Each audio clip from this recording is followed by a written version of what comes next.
I don't know about you guys, but I've been so tired lately of going into work and being a square, and I just have been thinking we should do some crime. There's got to be a better, faster way to get rich. It's like a get rich quick.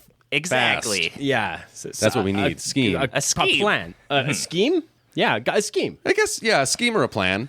Yeah, if you want to put the PR spin on it, it's a plan. Sure, yeah, we do want to be nice facing to the public front. I think amongst ourselves we could acknowledge it's a scheme, but... Okay. Well, I have some ski masks. It's a legitimate businessman's club. Yeah, that's right. And we'll only allow you in after you've been vetted through a long and arduous process. That's right. I'm thinking there's a few things we could do about the neighborhood here, just to, fund our gentleman's club. Well, there's that guy who's always playing guitar on his roof and mourning and That crying. sad sack? Yeah. I don't know. It doesn't look like he has too much left to lose. Do we really want to steal from that guy? I don't know. He's a think we juggalo. He probably doesn't have much money. If juggalos, it's one of two things. They're either like really rich and are just juggalos for some reason, or they're poor. Like, there's only one way to find out. He's got a huge loft apartment. That's true. It looks pretty drafty, but, it sounds like a 50-50 shot. Let's go for it. That's right. Open floor plan. He could be rich, but it is also the 90s, so, it's 1994 right now. That could mean you don't have to be rich to have a giant loft apartment now. Especially in Detroit, where those cost $1. Yeah. I like the way you guys are thinking. Yeah. Because I was thinking, like, maybe an insurance scam. Like, I play dead in front of a vehicle or something, and they have to give me money. But I like what you're thinking. Let's go into the loft. And Well, I was actually just thinking we all put on ski masks and just go grab whatever we could. No one would see us. oh, yeah. Just like general lootery. Can we Is that what you meant? Ski masks? Yeah, You ski said masks. bring balaclavas. I brought baklava. Well, that's delicious, and I'm really glad you did. I need a good energy boost before I go out for hijinks. Okay, well, I don't have a ski mask. You have anything else? I'll just take my sock. Here, take this extra one. Or, yeah, you could use the sock, I'll too. use yours. It's got fewer holes in it. Well, it's... yeah. it stinks. Yeah. Big Fewer mistake. holes, but very specific.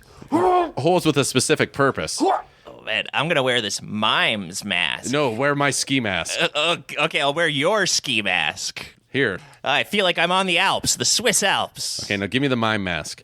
You want the mime mask? Yeah, that's right. Give me the mime mask. Yeah, I want the blood. I want the mime mask. It looks so cool. And that is a good look on Now you. you can't talk, though. This is a mime podcast. He's stuck into some kind of a box, some kind of invisible box. Get him out of there. Is that a real gun you're holding? Better check the chamber. Okay, I'm going to take this mask off. Okay. I guess I don't need to put it on until the very end. Okay. Yeah. But yes, it's a real gun. Put that on the guys we're robbing. Okay, I got my gun, too. Perfect. Mitchell, do you have a gun? I got a gun. Perfect. We all three have guns. I don't You have think... your blade? I've got a. You guys use guns. I've got this katana. Psh. Oh, my God. Can you I've cut thought- bullets in half with that? Wow. Yeah, I never haven't tried, but I can 100% stop bullets with my katana. Okay. And what about your burlap sacks? Did you bring those? Oh, burlap sack. I didn't bring. Are we doing a what? potato race? Well, we need it for... I was thinking we combine all three things. So we put the burlap sack on Mitchell to kind of give him some padding for the insurance scam. Oh. While those people are distracted, we go and rob a bunch of cars and whatever we see around because everybody's going to be looking at Mitchell who's all, laying crumpled on the ground. We use an extra burlap sack to put like the candlesticks, anything silver or brass that we might see. We just want to scoop it off the mantle into our burlap sacks. Okay. And then we go brain that sad sack guitar playing Draven asshole guy. with our big sack of riches. Smart. Oh, with the money. That's right. Oh, that's Let's perfect. beat him to... This is going to be the best Devil's Night ever. I love you guys. Devil's Night is my favorite holiday, and I do celebrate it every year. You know what? Let's start some fires. Okay. While we're at it. I got some gas, too. I siphoned it out of Luke's truck. That's our getaway vehicle. Oh, no. We can't do crimes now. We can't do crimes if we can't get away from the crime. So what are we going to do now? God damn What it. am I going to do with these burlap sacks and two ski masks and one mime mask? Well, we have all this. kid's bike? Three handguns. Let's self-immolate. We have all this gas that you took out of the getaway vehicle, and we can't do crimes now. Yeah, okay. I don't see any other way around it. Luke, pass me your matches. All right, here you go. Thank you. I'll go first. God. I don't think I want to do this Yeah, now. no, that doesn't seem fun at all. It's so much worse than you would think. Holy crap. I didn't think you'd go for it. That's but not how I want to spend my devil's night. I'd much rather drown. Yeah. Why don't we drown our sorrows down at the bar? Yeah. Sorry, Vonn. Welcome everybody to High and Low, a podcast about talking picture shows. We do films that are corny, some that are horny, some that win Academy Award. Doing all kind of movies from all kinds of genres, serving hot takes like plates of lasagna. Before we get going, a warning to you, you might hear some talk that's a little blue. We sometimes cuss and we sometimes curse. We like to do it off the cuff and don't rehearse. Now, if this sounds like your kind of show, Tune in. Drop out, This is High and Low. Some people say that when you die, a big bird carries your soul in the sky into the afterlife. But sometimes, just sometimes, something so bad happens that the big bird gets lost along the way and you find yourself listening to the High and Low podcast. And Whoa. that's right. That's the podcast where we watch two movies, a good movie and a bad movie, and we compare and contrast them. And this week on the pod, we're Good intro. Yeah, I was surprised that it came around. I was Edge wondering of how my that was going to seat. happen. Yeah. we're doing the keep going. Crows, the Crow movies. You know, High and Low Crows. Yeah, Crow the Raven, Nevermore. But now we're doing them. It's a little bit belated. I mean, we just passed Halloween, and Yeah, everybody it's just true. finally cleaned up the shit and piss from their pants from being so scared. They are, well, you know, they're right on the edge, these Crow movies, because they're like comic book superhero movies, but they've got that dark horror edge, The sort Devil's of. Night. So dark. Yeah. So edgy. They're a little ahead of their time. I mean, well, the 1994 one is ahead of Yeah, I its think time. one of them is ahead of their time, and the other one is very, very behind the times. Yeah, the other one's a throwback almost. As the high, I guess we're doing the 1994 Crow. I don't know. There's a number of ways I thought you could break this down. Where like, I'm sure the new one maybe has a bigger budget. So, I'm one of your hosts, yeah. Vonn Draneri. Oh, and I'm Mitchell, Murder of Crows McIsaac. And I'm Luke Magpie. That's also a corvid. Yeah, Very good. The corvid is an important part of the. Yeah, we're corvidians. yeah. We are big fans of that kind of a bird because that's one of the smartest birds. You can train them to use a vending machine. Good facts. Some humans can't learn that. That's true. Have you ever stood in line behind some fuddly dug fuck Pressing who's trying to buttons. put coins into a machine? Yes. Fuddly dud fuck. Hey, Fuddly dud. Beat it. Fuck out of the bakery aisle. Get out of my way. Yeah, I have not had that experience, but yeah, So what are we talking about? We're talking about 1994's talking The Crow. About 1994's The Crow, directed by Alex Prius. Yeah. Great. Luke and I'll just be shouting corrections at you the entire Prius? episode. It's got a P. Get your shit together, man. And then our low movie is the 2024 Crow. Yeah, The Crow. That made almost no splash and was forgotten instantly by everyone. I'm pretty sure. Yeah. It's the movie nobody wanted, Can't- and yeah, it's the movie- nobody was excited when it came out. Can't fight, can't fly, probably can't even crow. Can't do nothing. And you guys are big Crow fans. Luke, you were saying that this was a childhood favorite of yours. Oh yeah, definite childhood favorite. For my sister and I, we watched this movie a shit ton. She's probably bummed that she's not on this episode, but fuck her. We'll find an episode that she has no business being on and make sure that she's there. We'll get her on another cannibalism episode, It's a maybe. winning formula. Going back to the cannibalism well, because Yeah. we're all out of ideas, folks. Yeah, all cannibal podcast all the time. Yeah, this movie it has a big cult following. And if you're young when you watch it, that's the best time. If somebody's an adult now and they went back and watched it, I don't think it would hit the same. I think you needed to have watched it in the 90s and been of a certain age where, like, if you're me, be like, oh my God, if I, like, my girlfriend got killed and raped. Like, oh my God, I would totally I would come get back to revenge. life and I would get revenge because I love her from beyond the grave and I'm so fucking dark and deep. I would avenge her. I wouldn't do Yeah. anything to prevent the death. I would play my electric guitar on the rooftops in the night and let the sound reverberate off these city walls. Yeah, no, this was definitely a lot of people's ideas of super fucking cool, super hot, edgy, Yeah. and dripping with drip. And you know what? Kind of is. Yeah. It's good. It works for me. It's on the edge of being maudlin, of the edge of being cringy, but I like it, you know? I dig it. I thought it was less cheesy than I expected on this recent rewatch. Yeah. I mean, just getting these things out of the way right off the top, like deep bench of awesome character actors, like quotable lines, like the production design and the lighting is fucking phenomenal. Like everything in this movie, you could have taken it for granted in the 90s, but looking at it now, Oh, it's like, so cool. Yeah, it's got a distinct look and style to it.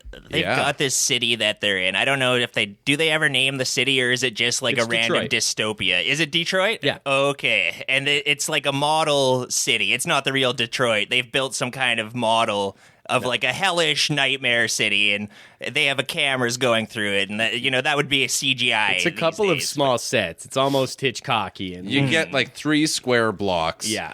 of this city, and Spawn really bit this movie's style with the way they designed their city. For sure. Yeah, that big circle window in his loft. I remember that being a big thing in Spawn, because he like lives in a church or whatever. similar and very inferior movie. Yes, yes, but that one has John Leguizamo. I'm a fucking crazy fat clown. I'm farting. Hey, Spawn. Hey, Spawn, you want some pizza? You've been violated, girly man. Yeah, they're doing a new Spawn movie as well. Interesting. But The Crow, this is one that it spawned actually a big franchise. There's like It was- another 4 of them, right? and a TV show, and it was based on a comic book. Some of them have Eddie Furlong, I think. Yeah, he was in the later movies, No, I believe. thank you. Yeah, any Before of he you became- get in on those sequels or any of the subsequent? I think I started the second one years ago. It had an okay soundtrack and turned it off. There was a TV series too. Yeah. With Mark Dacascos. I just learned about this. Well, he's awesome. I know. But like I wouldn't him. watch it. No, I'm fine. It's probably pretty lower budget. I think some of the sequels were probably direct to video. I don't think they were theatrical releases. I'll guarantee like 2 of them were. The first one, they went for theater, and after that, like, fuck it. So, anyways, I was blabbing. You guys, you like this movie? Have you been fans of this? or I like it. I'm not a fan of it. I've seen it once or maybe twice in its entirety. you're not a fan of it? I mean, I'm not a Crow fan. I guess what I'm saying. You know, I'm out. Fuck this. I'm I'm outta just here. not So who somebody do you who think you are? grew up with this movie. I kind don't of have any fond attachments to it. But that being said, I like it. It's a good amount of cheese. It's the perfect amount of cheese. Sometimes when you get a pizza, there's too much cheese and it's drooping all over the place. This is a good pie. This is a Detroit pie. Oh, We got yeah. Mills. We still grill that old good welfare cheese. Yeah, that's about where I'm at with it. I've watched it a couple times over the years, but I'm not a crow head. Or I'm not a scarecrow or whatever they call fans of the crow. What do you call your super fans, Luke? I don't know. A crow magnet. Crow boys, crowbars, crochet, We're cronuts. cronuts. All right. Oh, Yeah. delicious. And then those Those croissants that are the dipped croissant glazed. donuts, those came along and like made it seem way less dark and cool to talk about being a cronut in public. Jesus walks into a cronut shop, puts 3 nails on the table, said, "Put the cronuts on these." The minds of every child, a cronut is the food of God. Crow's got so many great lines. So Brandon Lee, The donuts are bad for you. he's got 2 modes in this movie, right? He's got that kind of like sort of Jokerish, having the fun little lilt where he's having fun, and then he has full talk boy. Where it's like, The crow, Yeah. I felt all sorts of pain. I am the crow. yeah. Sometimes he's like a spirit of vengeance. We're home early. Sometimes he's a clown, a circus clown. That's what somebody says to him. They say, "What are you, some kind of clown?" And he says, "Sometimes." So, laugh now, clown later. Are you a ghost? He's having fun in this movie. Yeah, you know what? I think he's got a lot of charisma. Yeah, I think he had a career. He's got ahead a of him. screen presence. He could have really been something. Of course, everybody knows about the tragedy of him dying on set. Yeah, near the end of production, so they got mostly him in this movie, but they had to use Chad Stahelski as he was a stunt double, so they kind of digitized his face to be like Brandon Lee's in a couple little bits. That's the guy who went on to direct John Wick, I believe. Yes. Early CGI. We were discussing it earlier, kind of like the Gladiator, the way they put Oliver Reed into a scene to finish off his scenes in the movie. It's sort of that type of deal. That explains why Oliver Reed was popping up in the corners of the frame all over this movie. Just stumble-bum drunk. It seems oddly out of place. He was like giving the wrong reactions to the dialogue they were speaking. Great English character actor, but this movie doesn't have a need for any more great character actors. No. It has a bunch of American ones. Every person in this movie, well, You got Polito in this movie. the little girl, she stinks, but all the other people. Oh, you don't like her? Sarah? Yeah. She's like the narrator of this movie. It's all kind of framed through her eyes a little bit. She's like so prototypically cool in the 90s. Oh, yeah, in the she's 90s, got a be like, skateboard. She's got a backwards hat. oh, yeah.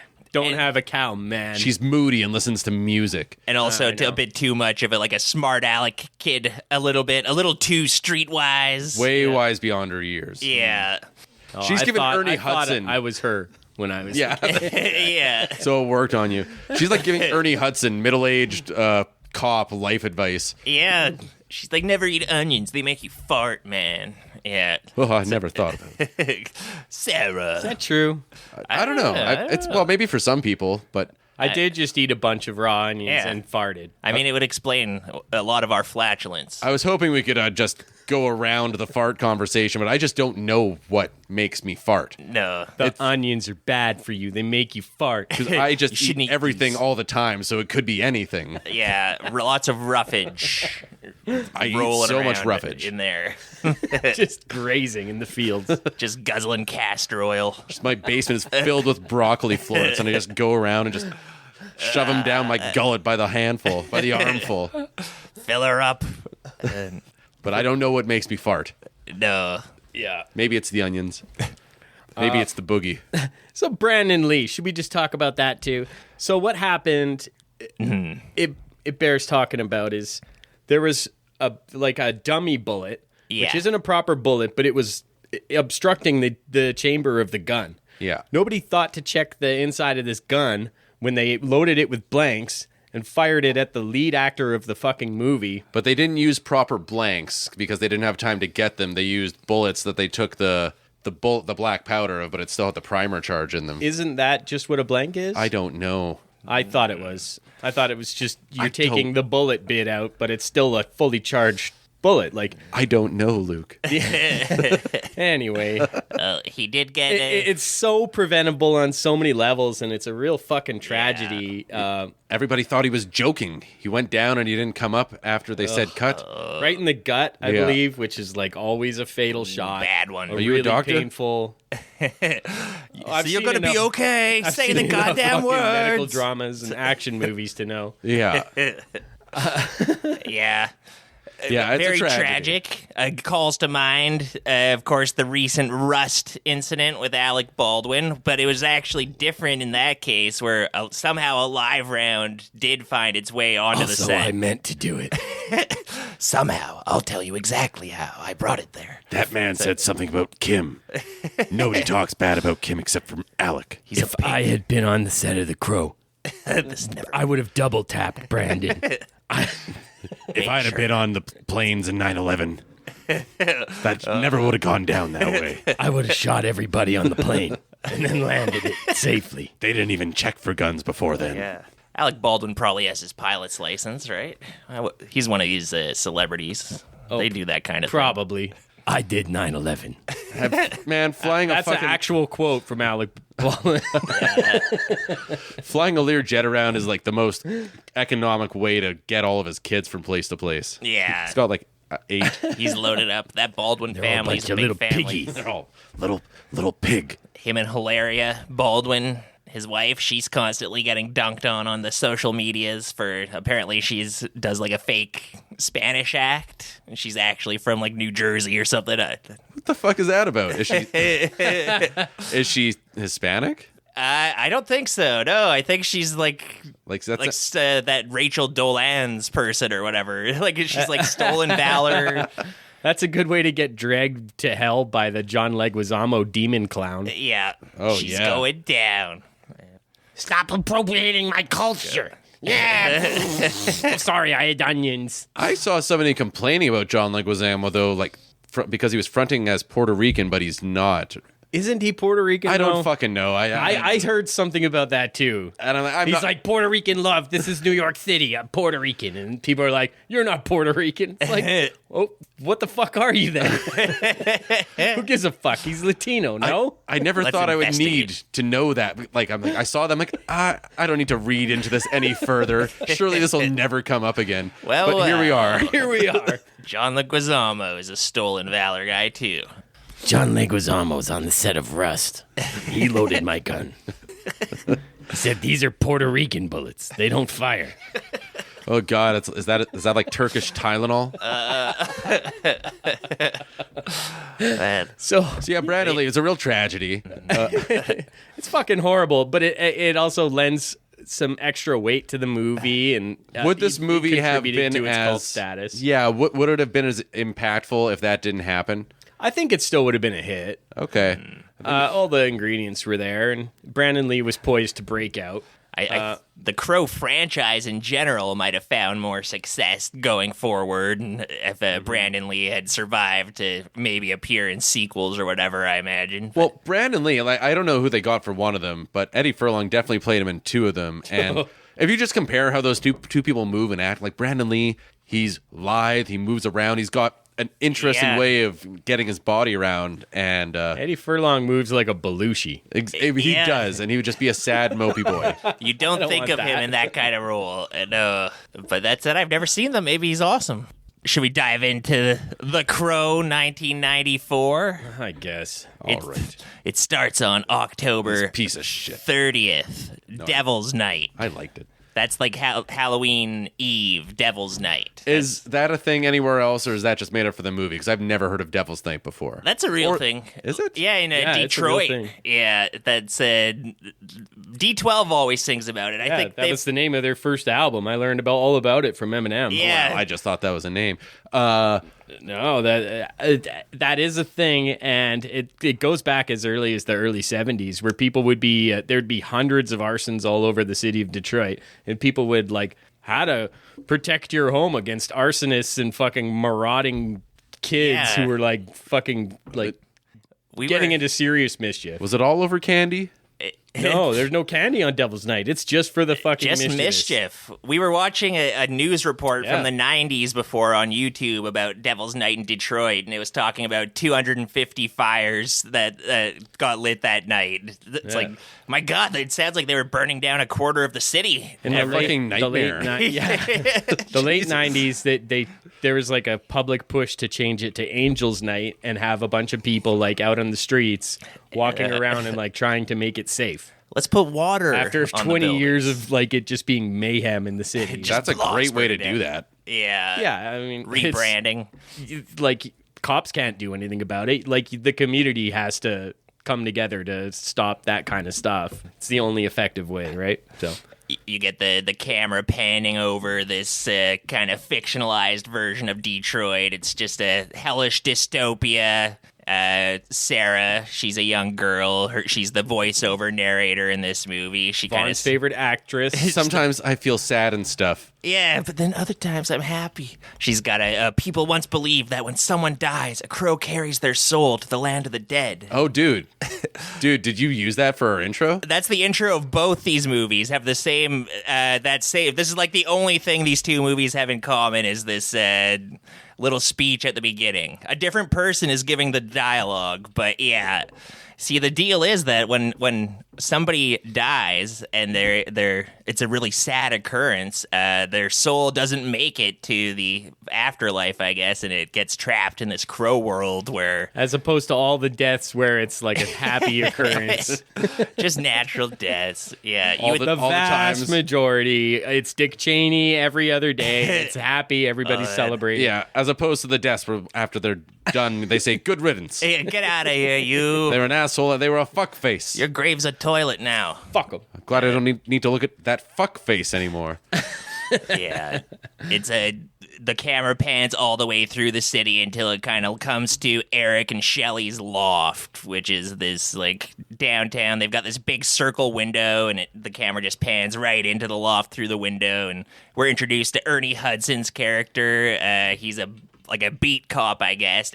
Albrecht. So he's been busted down. He used to be a detective. But Yeah, he's a beat cop with skill and wisdom. Yeah, but he doesn't know how to play the politics game, you know? He's got a heart. He's got a heart of gold and an itchy Smoking trigger finger. addiction. And I think Ernie Hudson looks bad smoking. I don't. He's not a smoker, I don't think. He can't be. The shape he's in nowadays, Yeah. he looks the same now as he did here. He just does look holds it too far out on his fingers and just takes those like little fake puffs, and Yeah. you just know every take is killing him inside. Yeah. He's like 50 here, and he still looks good. Yeah, he doesn't age. He's ageless. He's timeless. He's like an elf. It's a murder scene. This happened in this loft. We see like little flashes of what might have happened. There's a wedding dress up, so you know this was like a newlywed couple or about to get married, and the window's smashed. Somebody's been thrown through it. The girl's on the ground. She's been roughed up. She's not dead yet.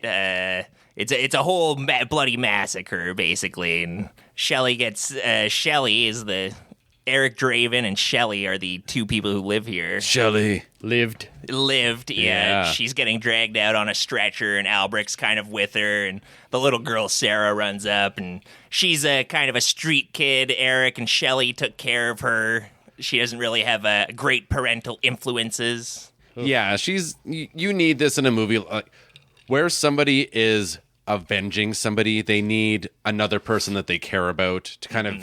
Otherwise, you just look like fucking Death Wish, Charles Bronson in Death Wish, where you're just an unsympathetic killing machine. You need to have some kind of and I human guess side. that other movie didn't have that, did it? No, not really. No, but I that think movie that's spent a misfire on that. it spent way too Story-wise. much time Well, we'll get showing his human side before. So we're about 2 minutes into this movie, and I'm going to jump ahead here because the we're Crow getting is the dead crow. in The scene crow's one. here. Yeah. He's fucking dead, and we got Crow in like the second scene. Yeah. The other movie we need to go through 45 minutes of bullshit. Yeah, all of that's a misfire.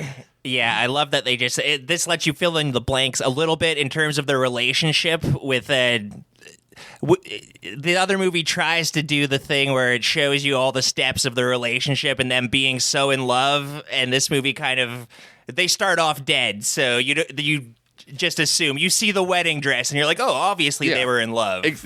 Yeah, no, totally. In this one, they don't treat you like a fucking idiot, and you just assume that they're in love. You know that she's important to him, and you get it. That's all you need to Yeah, know. And then you get that's this it. Crow thing. Then you get to watch all the fun bad guys doing bad guy things and Crow getting revenge. Yeah. I just call him Crow. Crow to his friends. Yeah, so they cart Shelley away. Sarah's pretty intuitive. She kind of surmises that Albrecht has been lying. He's kind of like Shelley's gonna be okay, and she's like, "Oh, you're lying to me. Like Shelley's gonna die, and Eric's dead, and these are my friends." And Yeah, how old is she? Maybe 13. 12 or 13 is what I was 13, thinking. I'd seems say. about right. Yeah. Is she smoking in this? Does she smoke? I don't think so.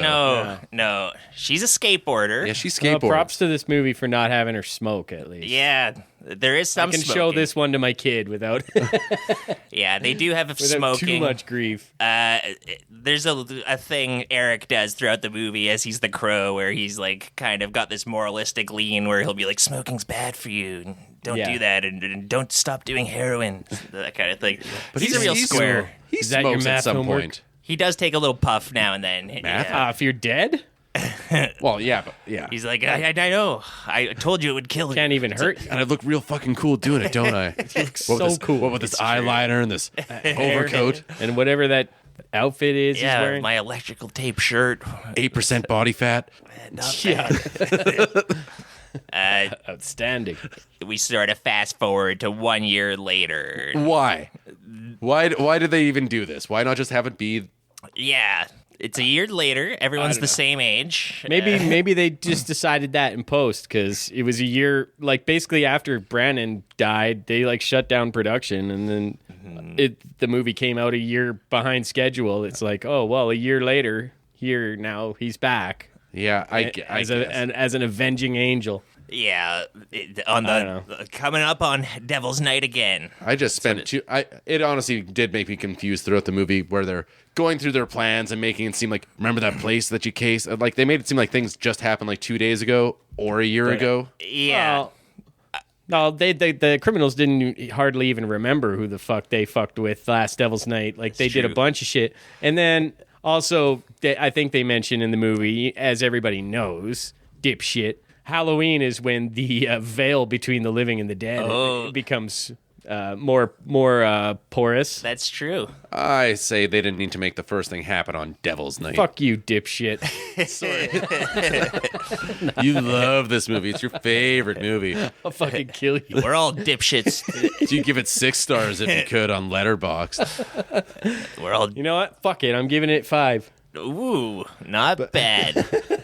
This movie makes you feel things. Love, deep love. And when a guy feels like that, I'm gonna tattoo my 5-star review on your face. we get a little more very philosophical voiceover from Sarah where she's like, I used to think that like when a building burns, it's just ashes left. And I thought that applied to everything, including people. But now I know that sometimes when the love's super strong, then the two people who were meant to be together will stay together past love. She's about past to death. tear herself open. She's very breathy. Sew yourself shut. Sew herself shut. She visits the grave, Shelley and Eric's grave, leaves them some flowers, and a crow lands on the grave. I like how she just gives one to Crow. Yeah. It's raining nonstop in this movie. Yeah, and just like the dark set design and the dark lighting, everybody's like faces are very intentionally like half lit in a lot of scenes. Like It's a damp, dark movie. to put this up against any modern movie, as for like how it actually fucking looks, it's insane. It's night and day. Like Yeah. No, this was like a mid-budget movie in the 90s, a genre movie, and it looks fucking better than anything in the last 20 years. I don't know, Luke. A lot of people love modern cinematography and think the old stuff is garbage. Don't you remember how The Godfather was just a piece of shit looking movie? Oh man. When you put it like that. Yeah. There was that discourse that was really taken off for a bit where people were like, oh, you can only see his face lit from a candle and a lamp. What the fuck is this, guard? I can't see. I can't see the Starbucks cups in the background. Where's the fluorescent lighting? Why does this Barry Lyndon movie look so old? What's on Netflix? It's all starlit. But yeah, this movie looks great. Yeah, I love these scenes in the graveyard. I love all the scenes. I'll just not even talk anymore. Just We see the kind of this whole community. 1 year later, Albrecht and Sarah are still hanging out at the tasty Maxi Dogs. They're sucking on chili dog down at the Maxi Dogs. And he buys sucking her... on chili dog. Sucking on chili dog. Tell a story about Eric and Shelley. Yeah. He got tossed out of a window and brought back dead. Say it again. No. Yeah, he buys her. Albrecht buys Sarah a hot dog. She's stepped up as like a parental figure, kind of, as much as he can. This is where he gets like extra onions on his dog, but she's like, no onions on mine. They make you fart big time. Which was a pretty cool, badass line, I thought. Yeah, a fart big time. So Albrecht, are you an Albrecht or are you a Sarah when it comes to hot dogs? Oh, I'm an Albrecht. I love onions on the That's dog. the most essential topping next to mustard. Agreed. Yeah. If I could get some sauerkraut on there, I'm a real happy guy. Sarah's palate hasn't developed yet. Albrecht has a mature adult She's palate. a dumb, stupid baby. She's Yeah. still pooping in diapers. She's eating candy, probably. That's what babies eat, right? Babies. Yeah. Now you guys are getting on the Sarah. That's what I'm talking about. Is it Albrecht who's doing the Travis Bickle This town needs a big rain to wash all the scum That's away. the Maxi Dog's hot dog vendor. Oh, he's like, you know what really needs to happen? Yeah, all this criminal scum needs And to. they're like, you guys saw Taxi Driver too? I love it that the hot dog guy has a take. Yeah, and he's telling it to the cop. All the scum need to get wasted in this town. Why don't you waste more scum, pig? Officer, just give me a hot dog. We see the punks. There's these handful of punks. There's Fun Boy, T-Bird, Skank, and Tintin. I think are the core group of like scummy thugs that Eric will be going the main after. scum. Yeah, and David Patrick Kelly is T-Bird. Yeah. A little older, smoked a lot more cigarettes between Yeah. now and when we first saw him in 48 hours. And that same kind of role he's always great in, which is the sort of mid-level henchman under the boss. Yeah, not the big bad. Not well, a he wasn't the big kingpin. bad in the Warriors, but He was, but they were like they weren't the River City Riffs or whatever. They were just some scum gang. the Gramercy riffs. Yeah, that's right. Just all these guys have faces. They're all fucking freaks. I love a good multiracial gang too. Always. You gotta have a That's my multiracial favorite thing. Very utopian. Yeah. It's like a Star Trek.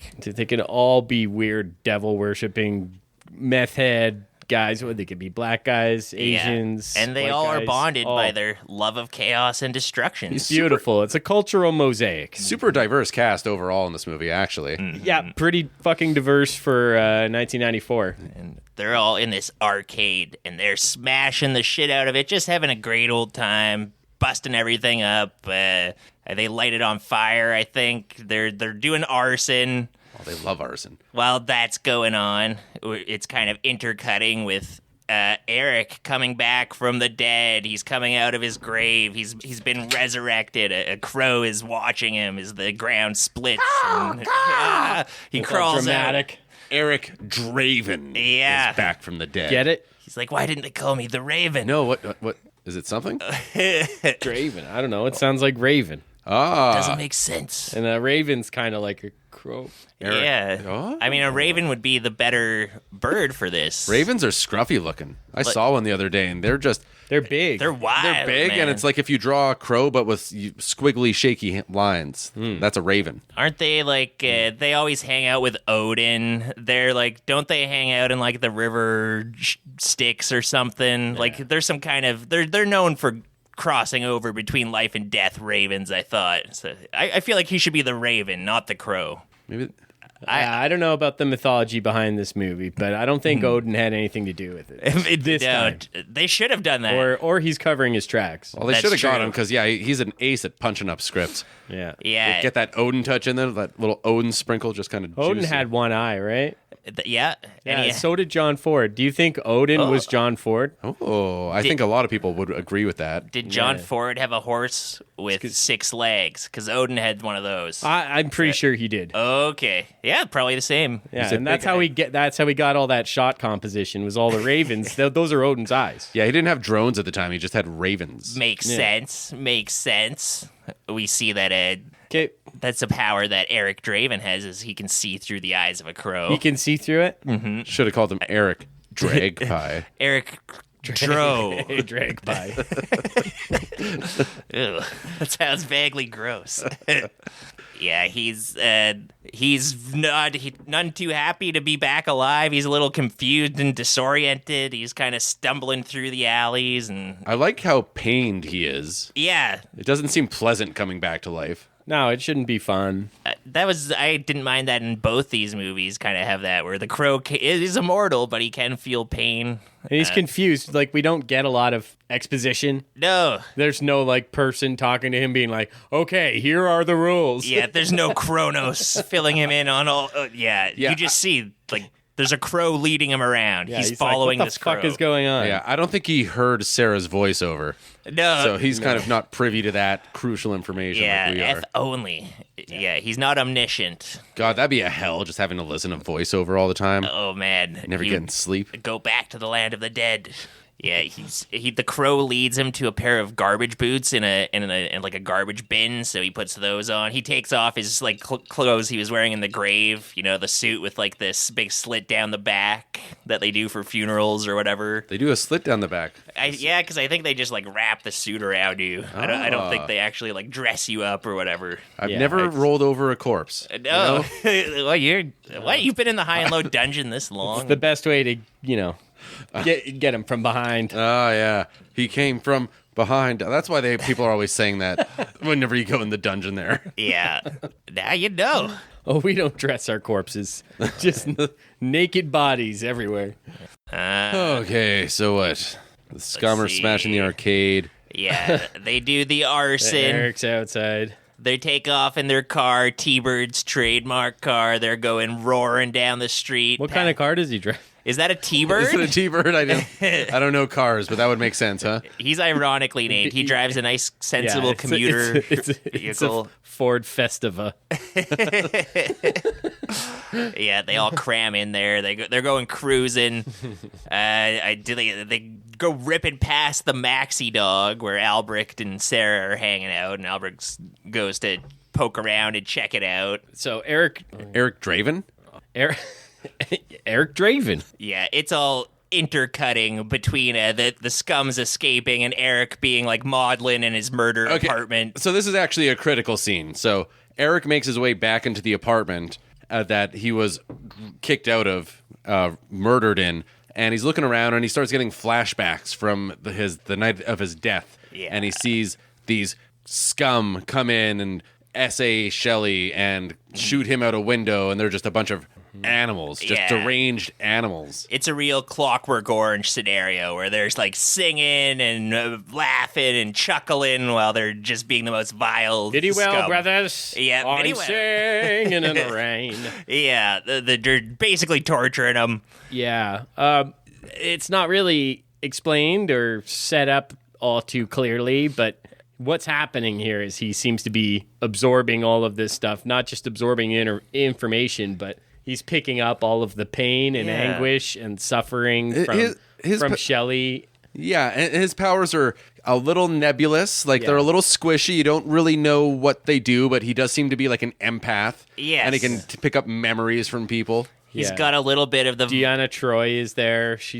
I'm thinking something sad happened here. I think you're feeling sad. I sense you're sad. Are you angry over her death? This apartment's ransacked and the window's broken and there's blood on the ground. I feel like there's a great sadness here. Look, there's Detective. a blood-soaked wedding dress hanging there. I'm sensing tragedy. He does Empaths basically... always get shit on, and they should. Yeah. I'm an empath, actually. I guess technically Prepare to everyone get is. shit on, but yeah, I think the world could use a little more empathy, but I think as a character device, as like an ability, it's kind of shitty, and they always try to make it seem really cool, but when you break it down, as we just did, it's really it's really just so obvious. It's always a little silly. It does almost manifest as like a Vulcan mind meld a couple times where he'll like lay his hands on somebody's head and like absorb their memories and feelings into him, and it plays a little better when Spock does it than Deanna Troi for some reason, right? The Vulcan mind meld. Well, she's always like, she just tells you what they're feeling, but Eric Draven's abilities here, they're pretty cool. He picks up memories, and that is useful. And Troi is kind of just a poser, right? Because she's only half... Betazoid or whatever. Yeah. Real Betazoids have psychic abilities. Yeah. And she's like, I have no abilities, but I pretend I'm actually just empathetic because I'm half human. I'm especially empathetic. I'm a DEI hire. I was just thinking about Deanna Troi today in the shower. I know you. I was furiously jacking off, and Common occurrence. we were talking about Star Trek, but like I think people like her, and I do too. She brings a feminine energy to that show that was much needed. Oh, I like her too. Yeah, Yeah, I was thinking about the doctor in the shower earlier. In the first season. but Her and Wesley. Pulaski. And feminine energy. That old lady. That's my speed. She was the second season Pulaski. one, right? Oh yeah, it's Beverly Crusher, then Nurse Pulaski. Okay, yeah, that's right. And then you get Beverly Crusher. Then she came back. Nobody yeah. liked Pulaski. Get rid of her. Whoops, just shooting her out the airlock. Pay Gates McFadden whatever she wants. Just get her back on the show. I would never date Pulaski. I would only date Beverly Crusher. You know who's gorgeous is the actress who plays Nurse Chapel on Star Trek Strange New Worlds. Oh, I haven't seen the new tracks. My lord. Just, oh my God. Yeah. Anyway, You gonna go use the shower real quick? I or just what? want, yeah. Pausing. You shower like 5 or 6 times every time we record. What's going on here? Deanna Troy, all this Deanna Troy talk. I just really want to talk about Star Trek. Well, we could be the first Star Trek podcast. I'm sure that's.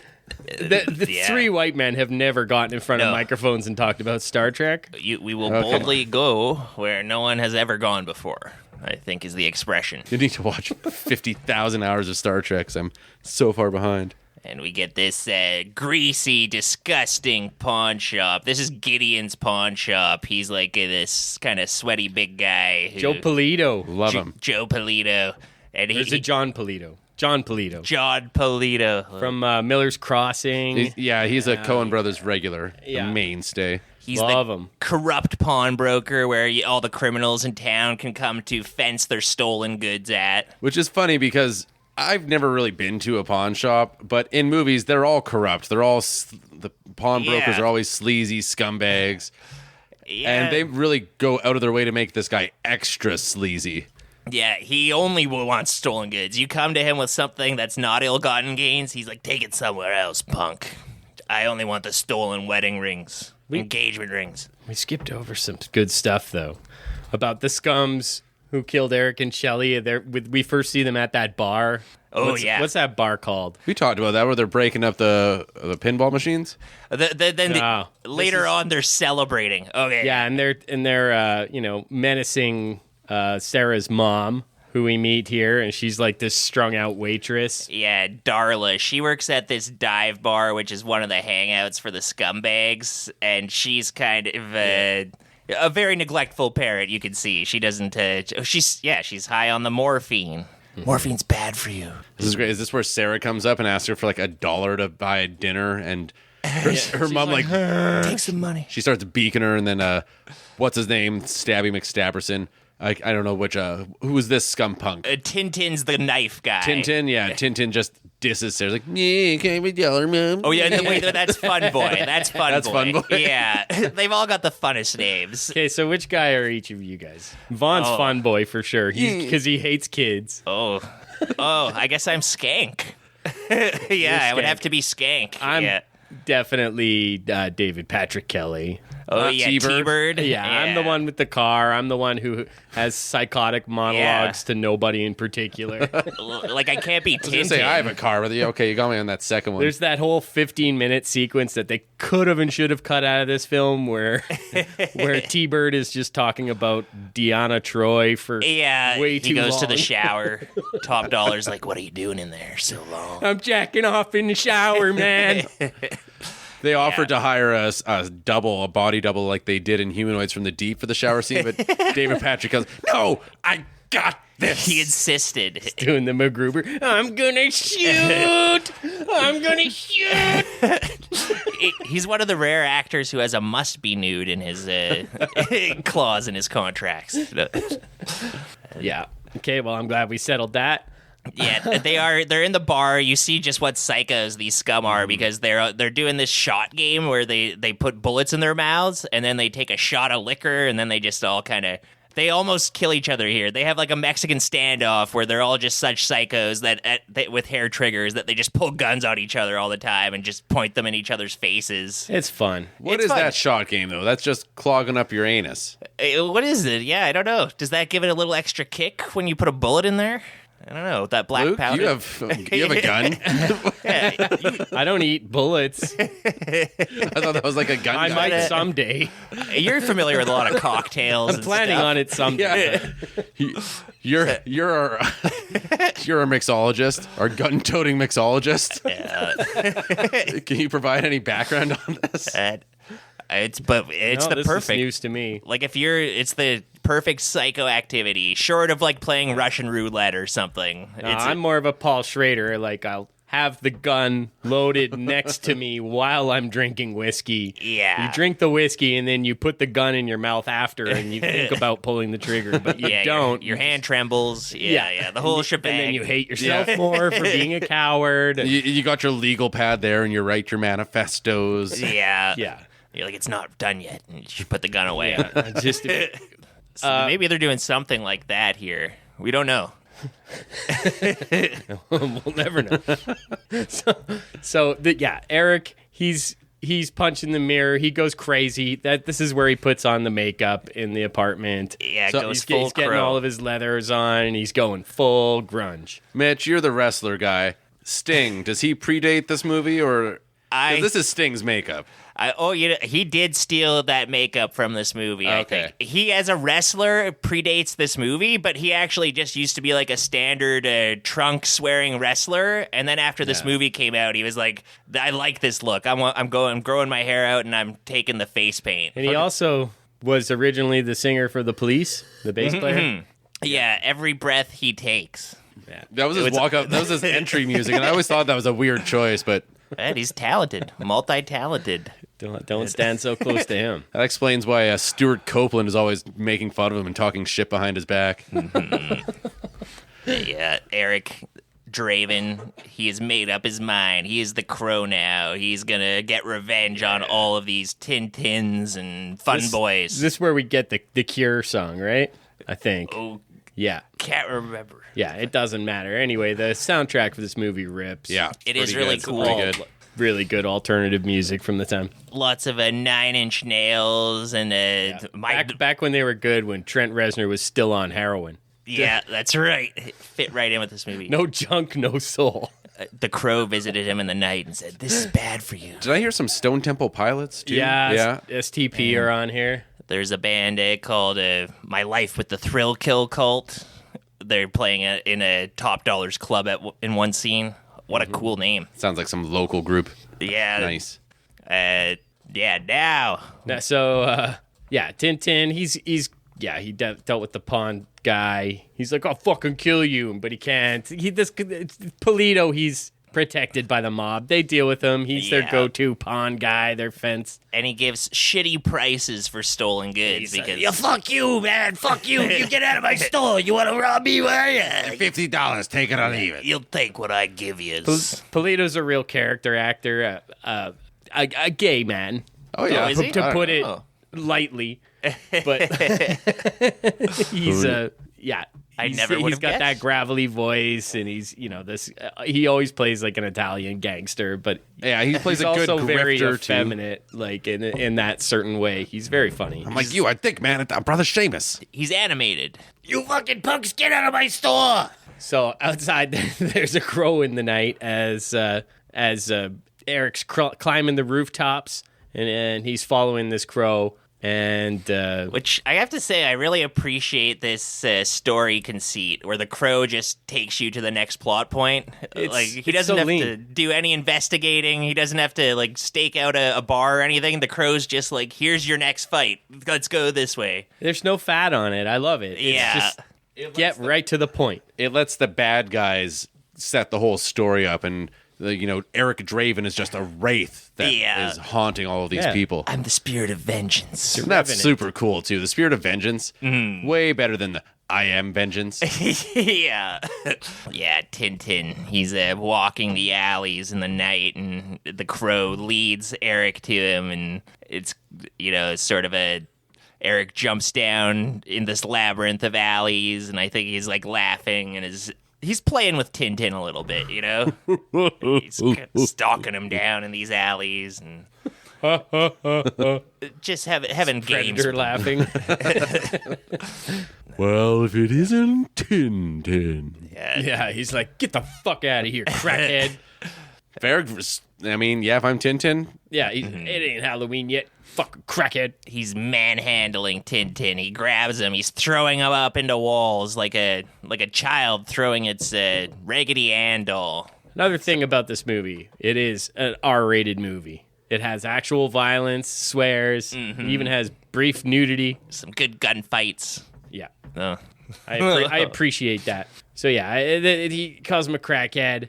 Eric ain't shook. He fucking what does he do? He throws some knives at him. Yeah. Yeah, he's like, I got knives, and he like does a cool knife pose, like we're in a fighting game. That's Tintin's thing, is he's the knife guy. Like in the flashback earlier where they were going after Shelly, he was like holding knives up to the camera and stuff. Tintin Wins. Versus Shelly. She's on the ground and he's just slicing her up and like cutting off her clothes. He uses a knife. Man, Mortal Kombat got dark. This was never a game for kids, but this isn't even fun. I don't want to be Shelly again. He's the knife guy. It's a fighting game and you're just on the ground screaming, getting your clothes torn off. Hit the reset button. Sir, the Shelly action figures aren't selling. We bought 250,000 of them. Shelly's the real hero. And Eric is like, he's got Tintin. He's toying with him. He's like, I want you to tell me a story about a man and a woman who was raped and murdered and this and that. And Tintin kind I of... want you to tell me a story. Who gave the order? You killed them on Halloween. You killed her. You raped her. Yeah.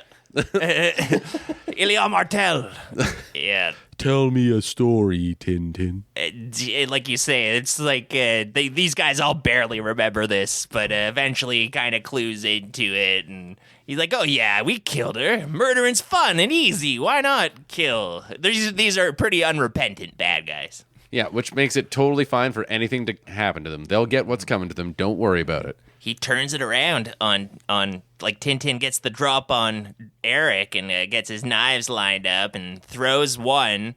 Eric knocks it aside, throws the other one. Eric catches it midair. And and at this point, Eric is aware that he has healing powers. Yeah. He cut himself up pretty bad at his apartment, so he knows it, and he healed jumped up. off a building and he just laughed it off. Yeah, so he knows that he doesn't have anything to be afraid of with this Tintin. This is just scum. another part of why this movie connected with me when I was younger. It's like that the way it plays that fantasy of like, I'm invincible now. I can go how you get discover- all the bad guys. Yeah. I can go avenge so many women. I'm going to totally revenge my girlfriend. They killed my girlfriend and I'm so in love with her. I would die for her if I could, but I guess I'll have to kill her instead. why must I live? Just a few pain. God, I wish maybe I'll get a girlfriend after I go out and kill some people who might want to hurt her. Maybe if I put on this black trench coat and this makeup, I'll get a girlfriend. Cool. Maybe I'll get a sword. No, I'm not going to get a sword yet. I'll wait till 2024, then I'll get a sword. I'm going to study the blade. Yeah, top dollar's the sword man in this one. Girlfriends love boyfriends who know the blade. Everybody laughs at the blade. Boyfriend. Yeah. So we find out later, I mean, the scene kind of cuts away as he's about to stab Tintin when he's got him pinned. Mm-hmm. And we find out later that he like stabbed out his internal organs like 79 times or something. Yeah. You find out it is mega overkill. Which I'm glad they cut away because I really don't need to see a black guy getting his organs cut out on the street. Yeah, and this 79 movie, I said it's R-rated, but it has enough taste to know what to show and what not to show. Yeah. We don't see Shelly getting raped. We don't see a black guy getting torn to pieces in a fucking alley. Like, Yeah. It's left to the imagination. this stuff has aged better than it should have. It's good. And there's- 79 stab wounds is too many to show on film anyways. Yeah. I don't care what color you are. That's outside that's of too a much. Terrifier movie. Where Yeah, or that Show one or two. was that American guinea pig that Oh yeah. Basically a snuff film. Yeah. yeah. There is an element of like kind of ironic punishment to the way the Crow kills all these bad guys. Like, Tintin loved knives so much, and he was killed with his own knives. 79 loves his times. car. Yeah, and he gets card deathed. Does he get skank with needles? Fun Boy's the one who gets the needles. Yeah. Fun Boy gets the needles. Does I didn't even think of this before. Yeah. That's a good point, Mitch. Does Eric Draven? Does he draw a big crow with Knife Boy's blood? Yeah, he makes a big crow on the wall. Oh, pretty savage how he kills these guys. Yeah. You have to appreciate it. He is the spirit of vengeance, and he lives up to that title. Now we get to see Top Dollar's club, The Pit. There's a band playing here. There's always a band playing here. They're a little bit grungy. I guess it's that sort of Nirvana-ish era. Yeah. T-Bird makes his way upstairs. We see Grange, played by Tony Todd. Yeah, welcome back. Fuck yeah, Tony Todd. Like, Top Dollar's the top boss, and then Grange is like his second henchman. Yeah, his right hand number one guy. You know what's funny? The first time we had, and only time we've had Tony Todd and Ernie Hudson was on the same pairing. Oh yeah. And now they're both back in this movie. They're in our substitute and Lean on Me. Oh, yes. Yeah. Well, weren't they both in Lean on Me? No. Tony Todd was in. Tony Todd was in Lean on Me. Yes. And oh yeah, Ernie Hudson was in the substitute. Yeah. He was the big bad. Previous episodes. Love Previously Tony Todd. on High and Low. Love Ernie Hudson. Tony Todd gets some more meat on the bone to chew from in this movie than he did in Lean on Me. Yes, he does. T-Bird fills him in. They did the arson on the arcade. It's all well and good. We did the arson, man. We did it, man. Top Dollar. He's with his beautiful. This is Michael Wincott. Yeah, played by Michael. Great Wincott. character actor. Another great Yeah. character. Canadian, I believe, this guy. But he was like in a bunch of movies that I loved growing up. He was in Robin Hood, Prince of Thieves, right? He was can't like remember. He always was plays Alan this kind of Rickman's bad- like number one guy. Okay. Yeah, that's right. Yeah, he was in a few other movies. It's one of those actors that I saw a bunch as a kid and I really liked and everything, but then it's like he went away. Then he was back in Jordan Peele's Nope recently, and he's doing that. Oh, Purple yeah. people eater, one-eyed, one-horn flying. He's the Quint. He's the weirdo, the old deranged professional who's gonna come along and help him snag the big one. Get her. Yeah, the cinematographer. But yeah, But in this one, instead, love him. he walked off the set of an Anne Rice vampire movie for some reason. He looks like the vampire Lestat. He's like, this wig is insane. Yeah, everything about this outfit is insane. he Looks like a swashbuckler. Yeah, he does have a puffy pirate quality to him too, and is the way he dresses. He's a sword guy. He studies the blade. He's got a sword collection. Top Dollar stole my puffy shirt. No one else in the movie is dressed remotely close to what this guy's got going on. No. Oh, he's on some other shit though. Yeah, 'cause he's he's He's the like boss. into the occult and sniffing eyeballs. Yeah. This guy's studied the blade. Yeah, Oh, exactly. 100%. He's got This a. guy's got a girlfriend. Micah's here too. Micah, played by the beautiful Bai Ling. She is never far from Top Dollar's arm. She is Top Dollar's sister, half sister, and lover. And they don't reveal that till a little later, but she's his arm candy. I wasn't aware that they were related in any capacity. There's a little scene later says, where he says so. He's yeah. He's like, she's my sister. And the other guy's like, what? She's your sister? Aren't you fucking her? Didn't I just see you fuck her? It also isn't she. He's like, well, Asian? she's got the same daddy as me. Better believe it. Yeah. So there's that little weird quirk to his. What, you don't see resemblance? This is what he says. Yeah. We see Sarah now at this other dive bar. Her mother, Darla. This is where Darla gives her the $1 and says, "Go get some food, and I'm gonna hang out with Fun Boy." Darla, she's the Fucking fun boy. He's like the biggest loser of all these guys. yeah. He's just he's the morphine guy. He likes to do morphine. I guess they all kind of like that. Weird they say morphine. Who does morphine? I was wondering about that. If that it's was like were they? not allowed to say heroin. That's or, what I was thinking. Yeah. Alternate universe. Yeah, that morphine's the rage on this one. Nobody Yeah. does morphine. Unless you're like a doctor and you're stealing it. In which case, a lot of people do morphine. Yeah. From what I've heard. Yeah, hillbilly. Once you get out of the hospital, you have to switch to the hillbilly heroin or whatever. Mm-hmm. Yeah, Fun Boy and Darla go upstairs, and the barkeep is consoling Sarah, technically your mom's off the clock. I can't stop her from doing this stuff right now. Yeah. doing some heroin. You know, root beer's on the house. I love a bartender in a dive bar with a heart of gold. I don't think that. I think serving a kid whose mom is like turning a trick upstairs in your fucking establishment, I think giving them a free pop is like the least you could do. I have the most don't think basicest of decency, kid. You deserve a fucking prize for that one. He's such a good person. He's such a good man, this bartender. Yeah. Now we get Eric finds his way to the pawn shop where Tintin was before. He just killed Tintin. He's made his way to the pawn shop. He's tapping on the door, and the pawnbroker. Oh, I think he's actually a rapping on your chamber door. Go away! Yeah. Didn't you hear me rapping? I said a hip hop, hippie to the hippie to the hip hop. Oh, he's got those old school rhymes. Yeah, he kicks in the door. Shit, Draven, you've only been dead for a year. You got with the 4-4, and he Gennaro. Sorry, what's this pawnbroker's name? I think this was Gennaro. Gideon. Jesus.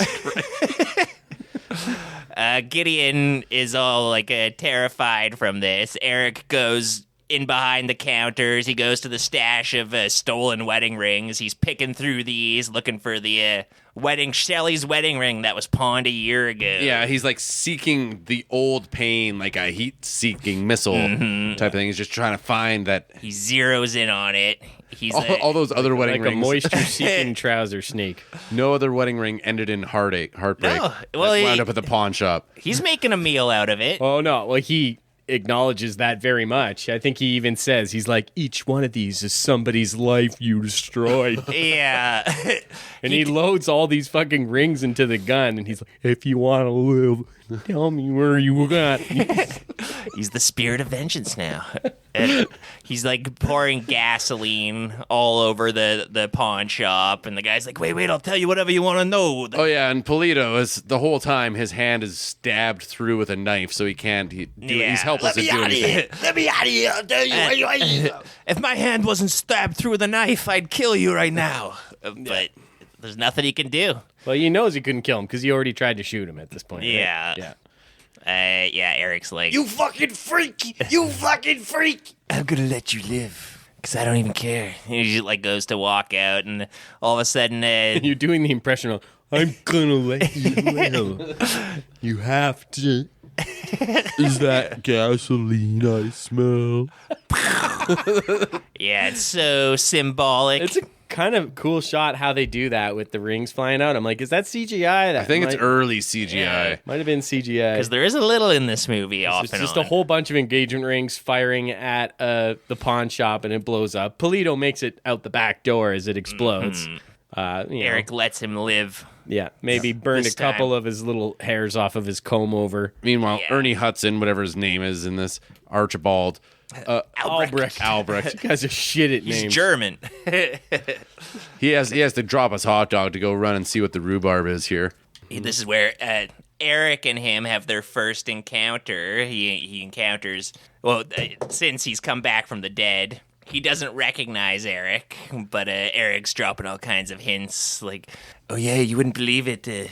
T-Bird's friend who died, that was me. He basically confesses to murder here, that he's been like killing them. And Albrecht kind of puts two and two together. He's like, wait, you're the guy who killed Tintin. Wait, are you? And then it's like people are rioting. There's a television being stolen, so he gets distracted. And Hey, you put that down there. Is that where Albrecht's like, move and you're dead? And he's like, I'm dead and I move. yeah, he's very playful, Eric. Very good, He's very got a good. line for everything. He can't really do anything if he gets handcuffed, though. Like, does the crow have any tricks up his sleeve for that? Cut off his hands. I guess, yeah.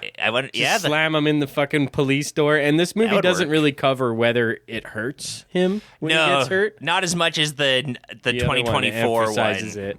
Yeah, the other one I really think goes, you yeah. can intuit that it does hurt him because he seems to be feeling all kinds of pain. Emotional and physical. I feel everything. Take it all. Hey, Crow, why don't you take some of my energy? Why don't you take some? A little bit of Nick Nolte, why don't you take some of my feelings? Crow, take my feelings. This movie does have the Hulk ending. My feelings are so bad. Take it off. I can't stand the pain. Think it's easy being Nolte? That's how you beat Top Dollar. That's how you beat Nick Nolte. That's Devil's like, fuck. Fuck. And Burning my house down. Fuck. Just give me Crow. Give me some extra onions. you're gonna eat crow. Sorry. Eric's got the thing. I don't want any onions. Give me gas. Gans. Oh yeah. is that onion farts I smell? Just shoots a bunch of wedding rings at Nick Nolte. You shouldn't. My ass. You shouldn't put onions on your hot dogs. They'll give you gas. It's perfectly natural and healthy to have a little gas. It's not something to be concerned about. You guys are always walking around like you got a bung up there, trying not to pass gas. So Top Dollar and his sister Micah, that's her name. Yeah. Are they banging that dead hooker there, or did we already pass that when we first see them? Oh, they fucked her to death is what happened, right? Yeah, they fucked. Okay. They fucked this woman to death. We see her tit. That's how sexy they are. Yeah, and then she's like got one of her eyes taken out, I think. Oh, and he's like, "Look, I took out her eye for you. Here's an eyeball." Yeah, that's one of Top Dollar's hobbies. He collects eyeballs, I think. What does he say? The eyeballs tell you everything. I think that's also like Crispin Glover's hobby in real life. In real life, As I recall. He went on Letterman and was talking about you don't need to that. say anymore. Yeah, enough said. In a world full of just freaks and absolute weirdos, Crispin Glover still takes the sticks cake, out. right? He's up there. yeah. He's up there. Likeable. He wasn't invited back on to Letterman after he No. tried to do karate on him or whatever. Yeah, he tried to throw I don't know. I think he was trying to do like a bit where he was like acting manic and throwing karate moves, and then he just got kicked off the show and was never invited back. You know, there's a couple other people that I love watching their clips on Letterman, and one is Harmony Korine. And, Yeah. like, these people are just agents of chaos. And they Yeah. come on, and, like, David actually likes them because, like, they have a Yeah. good rapport. And But the other one, Harvey Picar. Oh, his yeah, shit yeah, is that's really great. funny. All of Yeah. his shit with Dave. Eventually, but both of those guys also eventually got kicked off the show. Did they? Harmony Korine for he was a guest when Meryl Streep was on the show, and he went in her dressing room and was like caught rifling through her purse or something. Yeah. And Harvey the Picar, producers had a problem with that. Yeah. I'm sure Dave thought it was funny, though. they've got a big stick up their butt. Oh, you don't want to run afoul of Meryl Streep. She runs Hollywood. Oh, yeah. Well, And then- she's a revenant, too. She'll... Yeah, nice lady. Picard, he just railed against GE on Letterman, which GE owned CBS. at Yeah, the time, so I think. Yeah. he was not invited back after Picard that. is such a real one. Yeah. I fucking love him so much. So yeah, Top Dollar and his sister, they're fucking around. They hear that Tintin's dead. They're doing some coke and shit. He's got like a giant coke plate in this Yeah. scene, I think, maybe. Or He's also got like this big goblet. I think they're freebasing cocaine. They just like, from a pimp cup. yeah, they put some stuff in there and then kind of inhale what comes out of it. They're just doing insane drugs and insane amounts of drugs throughout this movie and like occult shit. And But he's still pretty cool. Top dollar. Angelina and Billy Bob are there. The whole gang. The eyeballs where the power is, brother. Top Dollar. You want some blood? You want some of Angelina's blood? That'd be great. Thank you. Put it in this pimp cup here. I'm going to freebase it. So Tony Todd and T-Bird, they come in. They let him know that the pawn shop's burned down as well. I didn't authorize that. No, This wasn't me, boss. Yeah, this was not too happy about that. Nothing gets burned down in this town without Top Dollar's say so. It's such a weird goal. That's really all he Yeah. wants is to burn as much of Detroit as possible. He's a pure anarchist. He doesn't really want to rule. He wants to rule over the ashes. He's an agent of chaos. Yeah. He's very punk rock. Agent of Chaos meets Spirit of Vengeance. This is what happens. Immovable force or immovable object, unstoppable force. Yeah. Did you ever wonder what would happen when the Agent of Chaos meets a Spirit of Vengeance? I think it might go a little something like this. Want to know what happens when lightning strikes a Nick Nolte? My fucking ass! Which that's very similar to what happens to everyone else. Yeah, really, if you want to differentiate the Michael Wincott from the Nick Nolte, you got to really dig into that Upper register shit. Yeah, no, Wincott's got a deeper voice. Yeah. Yeah. But they both sound like they swallowed a 10-ton glass of gravel. Wincott sounds more like Tom Waits, I would say. He's a little more level-headed. Yeah. He's got a calmness to him. Yeah.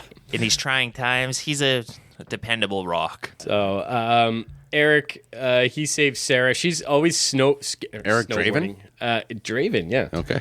He, the crow. He saves Sarah from skateboarding right into a car.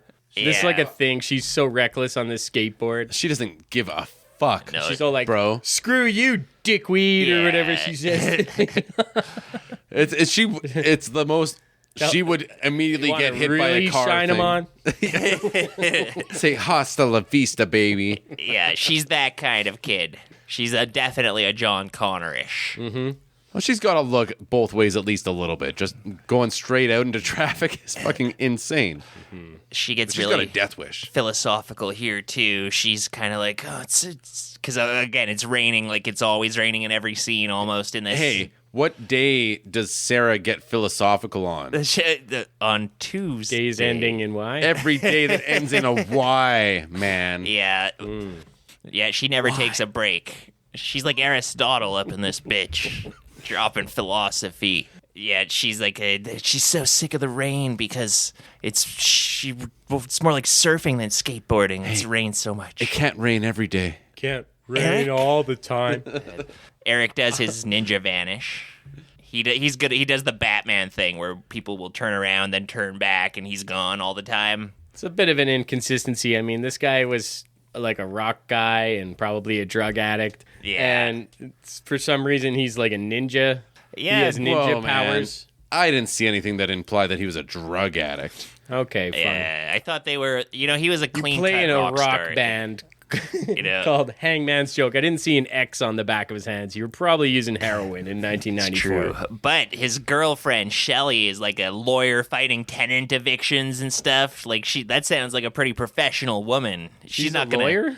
I thought she was a lawyer, or maybe she's just a good Samaritan. I just thought that she didn't want to leave. She was kicking up a fuss. I didn't know She's a she was squatter. lawyer. I think she's a lawyer or something. Yeah, No, she just knows all about her squatter's rights. yeah. She's I'll like, represent myself. I could buy this house for $16 now because I've been here for 30 days. That's the way it is. Yeah, Albrecht burning the midnight oil. This is where we hear that for the first time. He gets the case file. We learn all this about them, that she was involved with these tenant evictions, that Eric was a rock star. So, yeah, the deal is Top Dollar wants to have everybody evicted so he could rebuild or refurnish the apartment and rent it out higher. He wants to be a slumlord or something, or does he want to burn it to the ground? That does seem like a conflicting motivation with his love of burning things to the ground.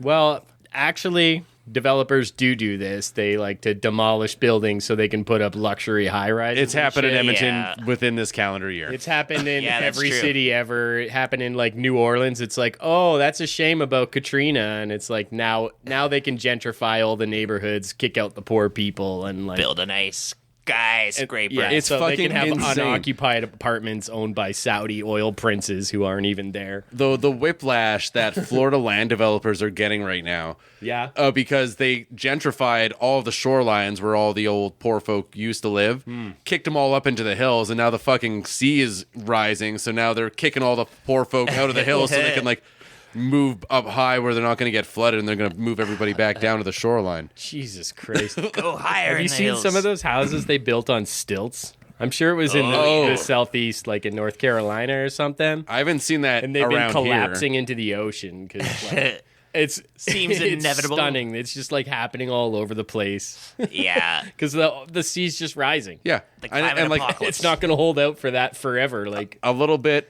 every year makes a big difference after a bit. Mm-hmm. And also, you got to think that like the vertical, when it goes up the vertical, that goes inland so much more. Like yeah. I mean, like every inch the sea level rise, it goes like a foot inland or whatever it is. But like it's Doesn't take much to wipe out a whole lot of arable cropland. It's coming. it's coming, everybody, ladies and gentlemen. And now there's no place for the gators. Something to look forward to. I just mean my gator farm down here on the bayou. I saw that sea level rise and took out my onion crop. First it was the crows, then it was global warming. Can't hardly get a decent fart off out here. You raging Cajuns. They live on the bayou. Don't know right? what to do with my gumbo. Ever since old Farmer McTaggart's onion farm went under. It was causing too Quite much literally. farts. Everybody was farting. They couldn't sell any more onions. So Fun Boy and Darla, they're shooting smack in the seedy hotel room above the dive bar. Crow flies at the window. Caw! Caw! Hey, what's that? What's this bird watching me fuck you? Yeah. I don't think we mentioned it earlier, but Eric Draven can see through the crow's eyes, and I love that. Yeah. He uses it a couple times to great effect. Yeah. Yeah. He wants to get a look at Darla's rack, Yeah, exactly. He's peeping. which we don't get a good look at. But No. We know they're there. I saw your mum fuck a junkie, Sarah. Mother is the name of the God on the lips of... Yeah. Darla, she is played by the girl who is in Unforgiven, the prostitute that gets slashed up in that movie. Yeah. She's got a real sad face. Yeah. She's the perfect sad prostitute who gets abused. Yeah, it's a That's- pretty stellar that's her- 2-film run. I don't know what else she's Yeah, been in, but that's all I can think of her from. knocked it 2 out of the movies park. that year that she's great in at Yeah. just doing that. Anna Levine is her name. Yeah. So he enters the apartment. He's got his rock and roll guitar. He picked it up from the pawn shop, which was great. Yeah. Fun Boy pulls a gun. He's like, "Take your bird and leave, freako." He's like, it's a squab. It's a squab, man. It's like, it's a crow. Yeah. Eric puts his hand on the bullet. He dares, "Go ahead and shoot me." And he shoots him through the hand, right? Yeah. And he's like, "Ha ha ha ha ha." And Yeah. we watch the hand wound. He does a Wolverine. Yeah. Oh, and Yeah. he has this is where he had the I joke. think Jesus could have used this one. Hey? Stigmata. He walks in and he has his Jesus joke where he's like, Jesus walks into a hotel, Oh, yeah, puts he does 3 do the- nails on the counter, says, "Can you put me up for the night?" Yeah. He's full of it. He is just full of them. He is shooting zingers. Yeah. I work with a guy who's the edgy guy who loves telling like Jesus jokes, especially around Easter. Are those like little Johnny jokes? Those are fun. Jesus saw his mom in the shower. He pointed between her legs. He said, "What's that, mommy?" And she said, "Oh, it's an axe wound." And he said, "Who hit you in the cunt with an axe, mommy?" I like that. It's an edgy joke, Eric Draven. Little Jesus. Fun Boy's like, what the fuck you talking about, man? Jesus jokes. What the fuck? Oh, we don't do Jesus jokes here. We do little Jesus jokes. Jesus jokes are offensive. Yeah. Little Jesus jokes. Little Jesus. Those are okay. That's cute. That's the misadventures he got into when he was growing up. They skipped that part in the Bible. I love the time little Jesus tricked the neighborhood into painting the fence for him. That's my favorite little Jesus Yeah, story. that's a good one. Did you guys get in on Veggie Tales growing up? No, No. that was way past my time. I heard a couple of the songs filtered down to me, but I never actually watched the show. There was a time in my childhood where we went to a church where it was more of a fire and brimstone, or, like more of a yeah. I don't even- evangelical. yeah, more of an evangelical type bend. And I go in there, and they have VeggieTales in the gift shop. It was a church that had like a gift shop. It was That like show's not that radical, is it? no, I don't know. I didn't It's watch pretty it. innocuous from what I understand. By the but time I've I'd never seen went there, I'd already seen like the Predator and like Terminator 2. So VeggieTales just like washed right. Like, what do I want this for? Are there any predators in VeggieTales? Are there any predators in this church? You caught me. Yeah. Anyways, What was the point of that story? I'm just asking about VeggieTales. Oh, okay. It's my experience with VeggieTales. Great show. It'll never come up again. Yeah. So this, I guess, might have been the scene where Michael Massey is the actor who played Fun Boy. yeah. I know we're all having fun here, but this is the actor who killed Brandon Lee. This is the Accidentally. tragic death scene. Yeah. Is it this one? I thought it was the one where they were all going into the apartment earlier when he died. It might have been. I'm not sure, but this is the actor. It is the who actor. shot him Okay, point blank okay. range. Because there's a gang of hooligans when he yeah. was shot. Yeah, that makes sense. Yeah, the story they were telling in that. I'm sure that video. shot is not in the final cut of the movie. Brandon Lee No. getting fatally wounded, but yeah. No, not Yeah, like with a stuntman, you include the one where they get the injured as a courtesy, but you don't want to do that with us. Yeah. You don't want your movie to be a snuff film. Super cursed. Yeah. Yeah, that's like kind of an honor if you're a stuntman, I guess. I understand this guy didn't like to talk about it much, was traumatized rightly by it. I Totally mean, it's such a understand. Yeah. fucking... You can understand how he would make that mistake. I mean, it's not really his mistake to make, No. but It was every other actor now talks about it, and they all know, like fuck that. Like, I'm checking. I need to know how these things operate. I'm checking Yes. these fucking barrels for obstructions. It was a systemic failure. Like the whole thing was just Crazy. So the ammunition or the firearm expert was gone for the day, and they just handed off the duty to the prop master, and he didn't know the proper protocol. Interesting. To check the barrel to make sure. So the whole thing is just like a series, like one thing stacked on top of another led to the most tragic outcome possible. It just needed to land in one person's hands who had some basic firearm training. Yeah. Yeah, it is But there is so people senseless. whose whole job is to check these things on a movie set, but it just fell through the cracks that day. Well, you can bet. Obviously, what I snuck onto the set. I'm Alec Baldwin. well we talked about with Rust earlier. These things still happen, but This was a prank. Call it a test run. Jesus. Unfortunately, these things are where the rules and regulations come from. Yeah, that's true. Every safety regulation is written in blood. Yeah, The exactly. I classic. took mine safety training a few years ago, and that was one thing he just kept hammering on. It's like all these rules are written in blood. Yeah, Remember, boy, these rules are written in blood. yeah. A man. Tell got me I sucked can't into the stand on the gears. forklift forks as it goes full bore down a parking lot. A man Why? did that. Why? It's too glorious. You can do that, but you'll wind up in blood. People can't handle it. Smear on the fucking pavement. Man wasn't meant to be lifted that high in the air. Oh my god! So I just did some training the other. We don't need to talk about this. Okay, well I'm going to bring it up anyway. So Tell us. I just did some training the other day, and it was accident investigation training, and the whole time we're running through this scenario where it's like, okay, these guys. Reenacted the Rust shooting. Yeah, exactly. Should never have happened. I'm Alec Baldwin. Thank you for taking this We're training doing role course. playing. You're Alec. No, wait. I'm Alec Baldwin. You're you.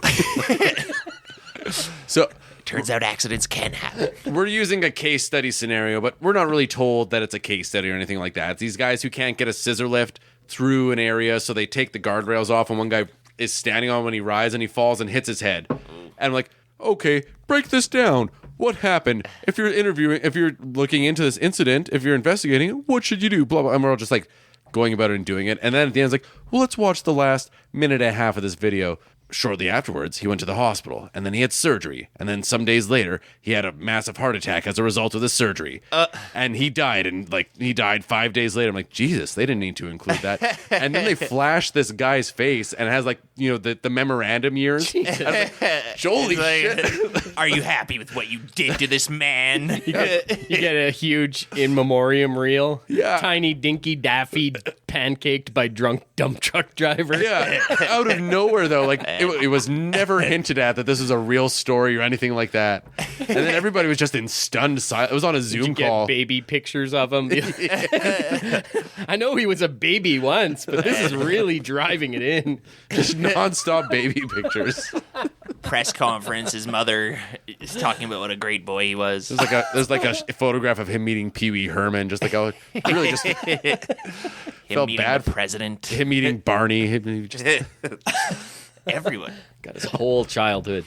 Hey man, it's sad when people die. yeah, especially. In a fucking workplace accident. That's the last place you want to die. Yeah. Is for a fucking job. And you don't typically want to throw in especially on when you're talking about sad people dying, but really it is like everybody. It's just Listeners- preventable. It's a tragedy. Everybody wants to make it home at the end of their day, huh? Yeah. Ain't that the truth? This is a very special episode of High and Low. Safety is everyone's But responsibility. if you heard it from me, blue lives don't matter. Well, All other lives, if they're on the job, protect them and if take like a care of soldier, yourselves out like there. a cop or a gangbanger, a bus full of at you. soldiers gets blown up, nobody bats an eye. It's all part of the plan. If a bus full of clowns runs into a bus full of cops and they all die, is that funny to you? One little great. electrician gets pancaked by a dump truck, and everybody loses their minds. Ooh. Pancaked by a drunk dump truck driver? Eric, he's beating on Fun Boy, and he drags him. Darla runs away during this, hides in the bathroom, and Eric drags Fun Boy into the bathroom and throws him in the tub. And then he turns on Darla, wheels on her, and he approaches her, and he's like, "Morphine's bad for you." He drags her over to the mirror and makes her look at herself in the mirror, all smeared and high on drugs, and he's like, "Mother is the name of God on the lips of all children, and this is bad for you, morphine." And he like puts his hand on her drug needle marks on her arm, Her drug arm, yeah. and like forces the morphine out of it. That's like one of his powers, I guess. He can squeeze the morphine out of you like a tube of toothpaste. Yeah, that's what I'm saying. His powers are, I don't know, but Yeah. every time they show one, I'm game. I'm there for it. Yeah, he's a little like a Paul Coffey or something. The goalie? Or Or was he a defenseman? a John Coffey from the Green Mile. Paul Is that Coffey John was a Coffey? Oh yeah, forward. Paul Coffey. He was a coach. idiot. He was our defensive coach. Yeah, and Wait, he was a forward, but he's our defenseman. defensive coach? He was a. Hey, wasn't Paul Coffey? Come on. Okay, this is not interesting to anybody. Yeah, he was a defenseman. Sorry, fuck me. I'll go kill Yeah. myself. The last couple. He's gone now, but he was the defense coach for the last couple of years too. They retired his jersey in the rafters here in Edmonton. Well and- deserved. Yeah, it's right up there next to Eric Draven. Yeah. Heroes. Not his jersey. He's like suspended from the rafters Yeah. playing guitar for some reason. You He's- put me up for the night. He's brooding up there. He's being very maudlin. He's brooding. He's cracking wise, making jokes, and I playing don't think guitar. maudlin's the word you're looking for. He's there. maudlin. I think maudlin means a little more sentimental and sweet. Yeah, maudlin. Self-pitying, tearfully sentimental, often through Okay. drunkenness. A maudlin ballad. Yeah, kind of, yeah. The drink made her maudlin. I'd say he He's broods more he's than a brooder. Yeah, Yeah. he's more brooding. He's you know, Although he's He's self-actuated. pretty open. He's not really into brouhaha's. He's more into a brood No. sob. Yeah. Would you say he's emotionally available? I think that's why women like this movie and like him so much too as He's a character. too emotionally available. Yeah, he's very For him, emotionally available. it's more like cry later, cry now, cry later. Cry later, cry now.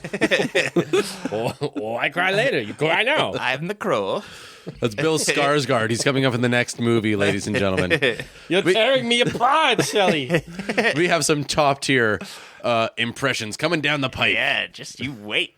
So, Bill Skarsgård. so he's beating up this heroin addict, and then he lectures the mom. Yeah. Sets her right. Yeah, Darla's running into the bathroom. Scares he her kicks open straight. the door, Yeah. and he drags Fun Boy into the bathroom, throws him in the shower, and he drags her over to the mirror. And he's like, look, mother's the name for God on the lips and hearts of all children. Do you understand? Morphine is bad for you. That's like he read Chicken Soup for the Soul recently or something. That was a line we always said growing up. Yeah. Me and my sister, we'd always be like, look, we'd like grab each other. The morphine is bad for you. It's a mix between Chicken Soup for the Soul. It's somebody read Chicken Soup for the Soul, and they watched Rain Man and threw some hot water hurt baby in there too. hot water, baby. Morphine is bad for you. That's bad for you.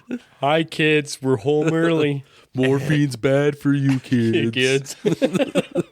Hi, kids. Put the Dad? morphine away. Dad? Go be a mother. It's your father, Eric Draven. Father is the name of God. On the lips of every little boy. Your daughter's out there on the streets waiting for you. So Darla runs out crying and leaves Eric to his killing. Yeah. Good for her. Yeah. She's turned a corner, ladies and gentlemen. Yeah, that's all it took, hey? That's pretty substantial. Yeah.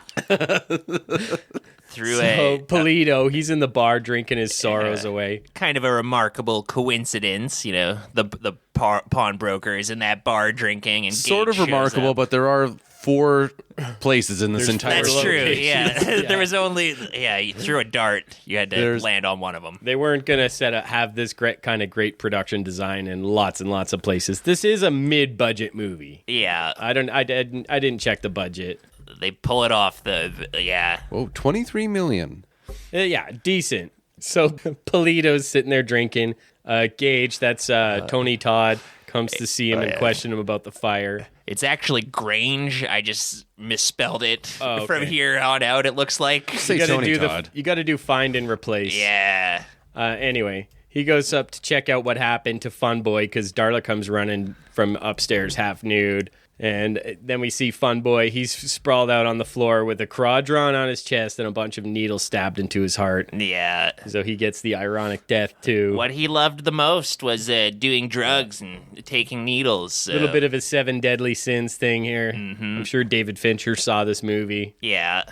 It's like a Mia Wallace in Pulp Fiction, you know? That was popular around this 90s era, putting syringes in people's hearts. A little bit of a nod to that, maybe. Yeah, we watched that little Entertainment Tonight featurette about it was like a retrospective from like a Yeah. year ago, going back about Brandon Lee's death on this.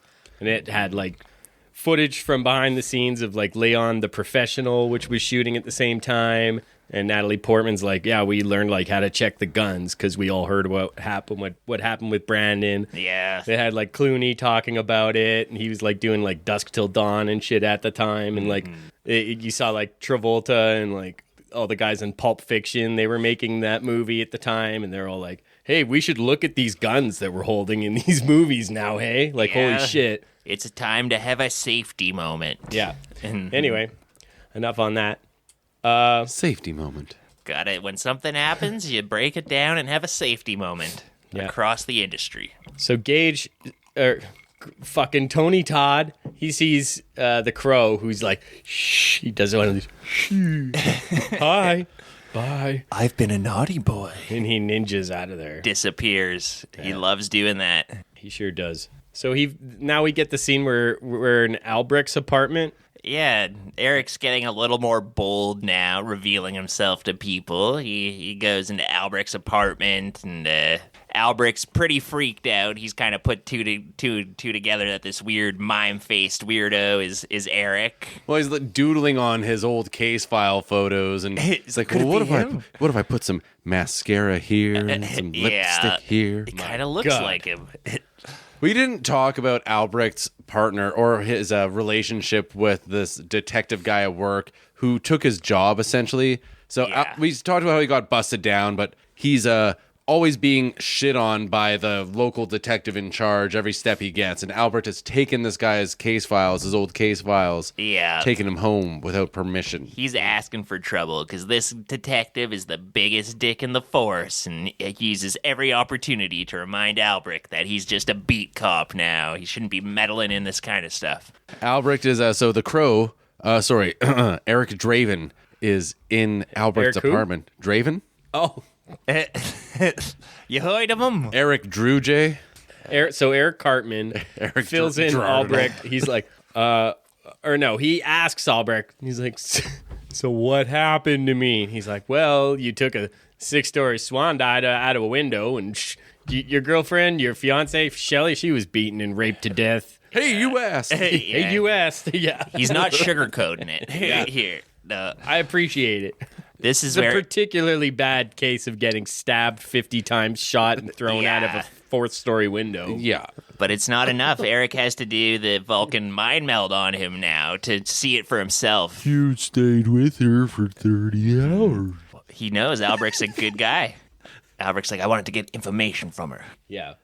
I like that that's his response. Not like, well, I was very compassionate because she was dying. And he's just like, well, I thought she might wake up and I'd be able to get some info. Yeah. I knew if she woke up, she'd be a goner anyways, so I had to be there the whole Before time. it was over. Yeah. Yeah. Eric is having they bond. They have a good cry. And Albrecht's like, are you going to vanish again? And Eric's like, this time, I thought I'd use the door. And kind of smile. And it's a cute moment. It's kind of funny. Does he use the door? I don't think it actually shows him exiting. It would be funny if he just dived right out the window after saying that. Or just had a long shot of his back as he goes up to the door. Oh, you got to kind of jiggle the handle a little bit. Push in. Oh, okay. I'm pushing in. Here, let me get that for you. This is how you mortals travel. Or he could just be like totally tone deaf about it and be like, well, I'm not going to use the door right. And just standing there. You still here? I'm not going to use the door right now. I thought I'd stick around. I kind of need a place to crash for a while. I thought I could be your Pulgasari. Your roommate who comes and never leaves. He's been pecking away at everything in the fridge. Plays guitar at all hours of the morning. Bad roommate. Yeah. Can I crash here?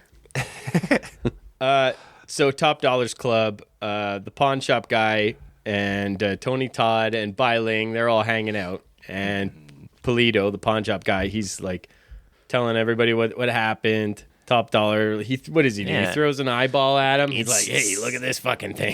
He's like, get that out of my fucking face. You like that thing? It does seem like he's being unnecessarily intimidating to this guy. I don't think this guy is being too resistant. Yeah, I don't know why he feels the need to kill him. No. He's like, Well, tell me who's this guy with the makeup who killed you? And he's like, Yeah. I don't know anything about him. He came in my pawn shop. He's a fucking freak. And then he's like, well, look at this katana I got Yeah. here. And He's He like, opens up he's got a vault Yeah. with about 30 swords in it from all sorts of different. You got your broadsword. very You got your Yeah. katanas. pirate swords, scimitars, everything. He's like, it's one thing you need to know Short about me. swords, long swords, American pie swords. I've studied the blades, all of cream the pie blades. swords. And, yeah, You know what this sword is? Sword's for a cream pie. he takes out the cream pie sword, places it on Gideon's neck, and Gideon spills immediately the information that Top Dollar is looking for. Well, why wouldn't he just start with that? He's not trying to hide anything from him. No, a boy and his bird.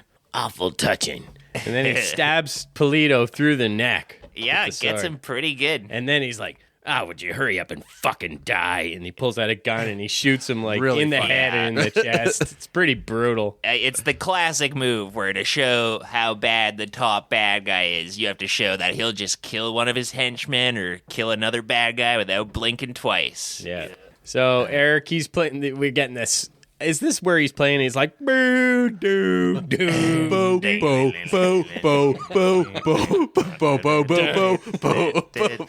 dun, dun, Yeah. dun, dun, I mean, dun, dun, dun. he was a rock star, but nobody said he played guitar in the band. He's like, I'm picking up something new. Just keeps feel like fucking he up could- the intro to Stairway to Heaven. I feel like he could have maybe like ripped a fucking Eddie Van Halen solo or Yeah. something here, but Perfect. It was Missed like a- opportunity. it sounded like maybe Brandon Lee was maybe playing it for real himself and had just learned. Nobody had the heart to tell him, you're just okay. Yeah. No, Alex. No, Alex. I'll do it. I got this. I got I got this. I think Eric would play this kind of song. Doot, doot, bloop, bloop. yeah.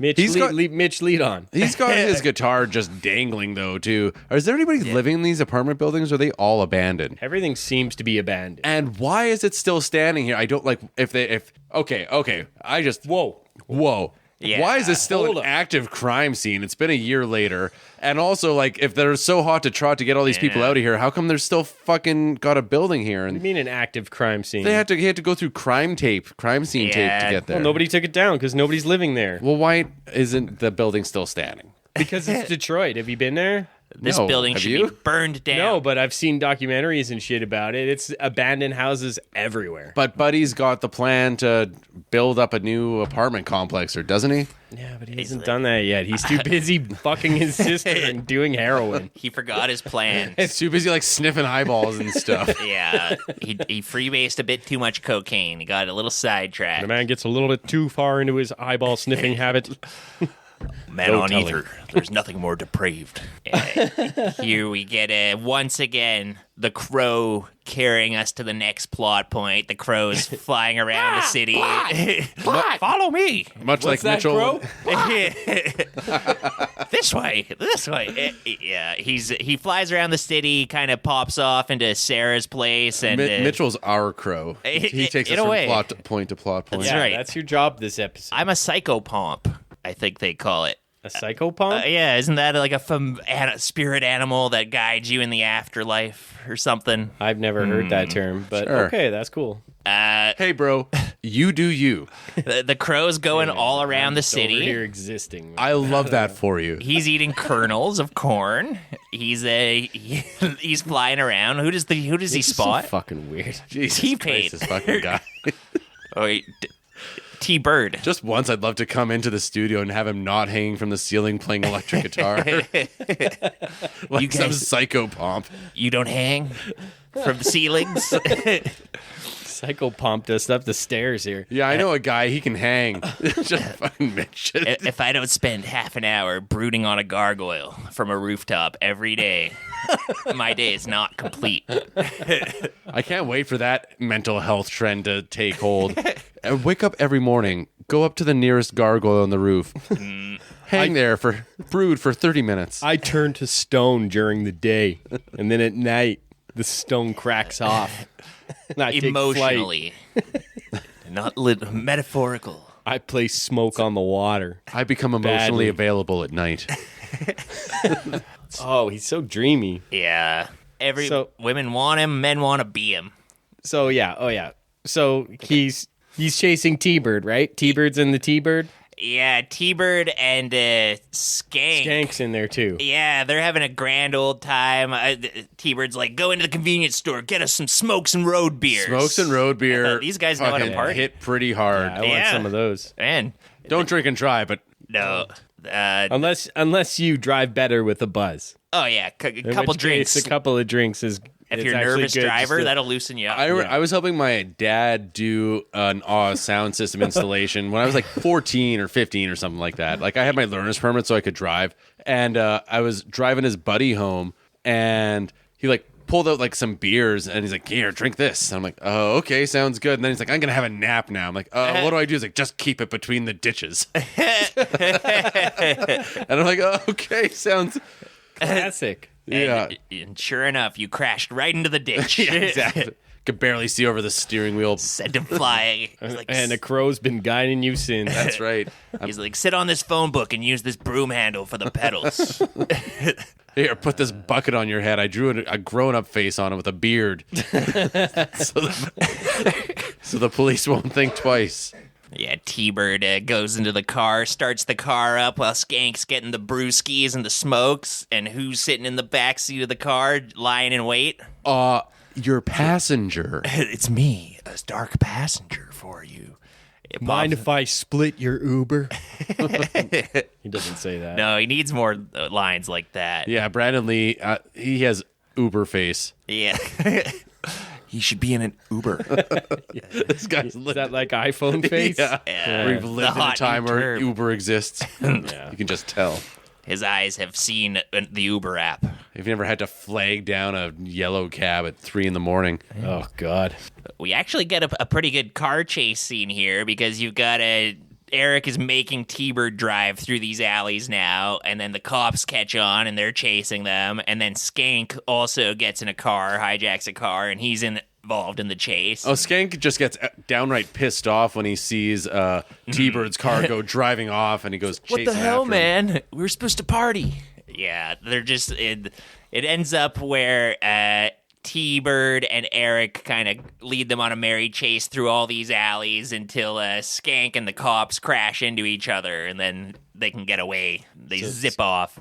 Yeah, and Skank, he gets to witness then T-Bird's last horrifying moments, right? Yeah, sees the whole thing. He straps him up in the car and ties all kinds of dynamite or something to him. Where'd he get that shit? It was in the trunk, I think. The trunk was just filled with dynamite because he's an arsonist. Okay. This Is is Wile E. like, Coyote in this gang too? Or it is cartoon dynamite. It's like sticks of dynamite. This whole he's got the big Acme crate. It's like, what can I do with these roller skates? And this painting of a tunnel.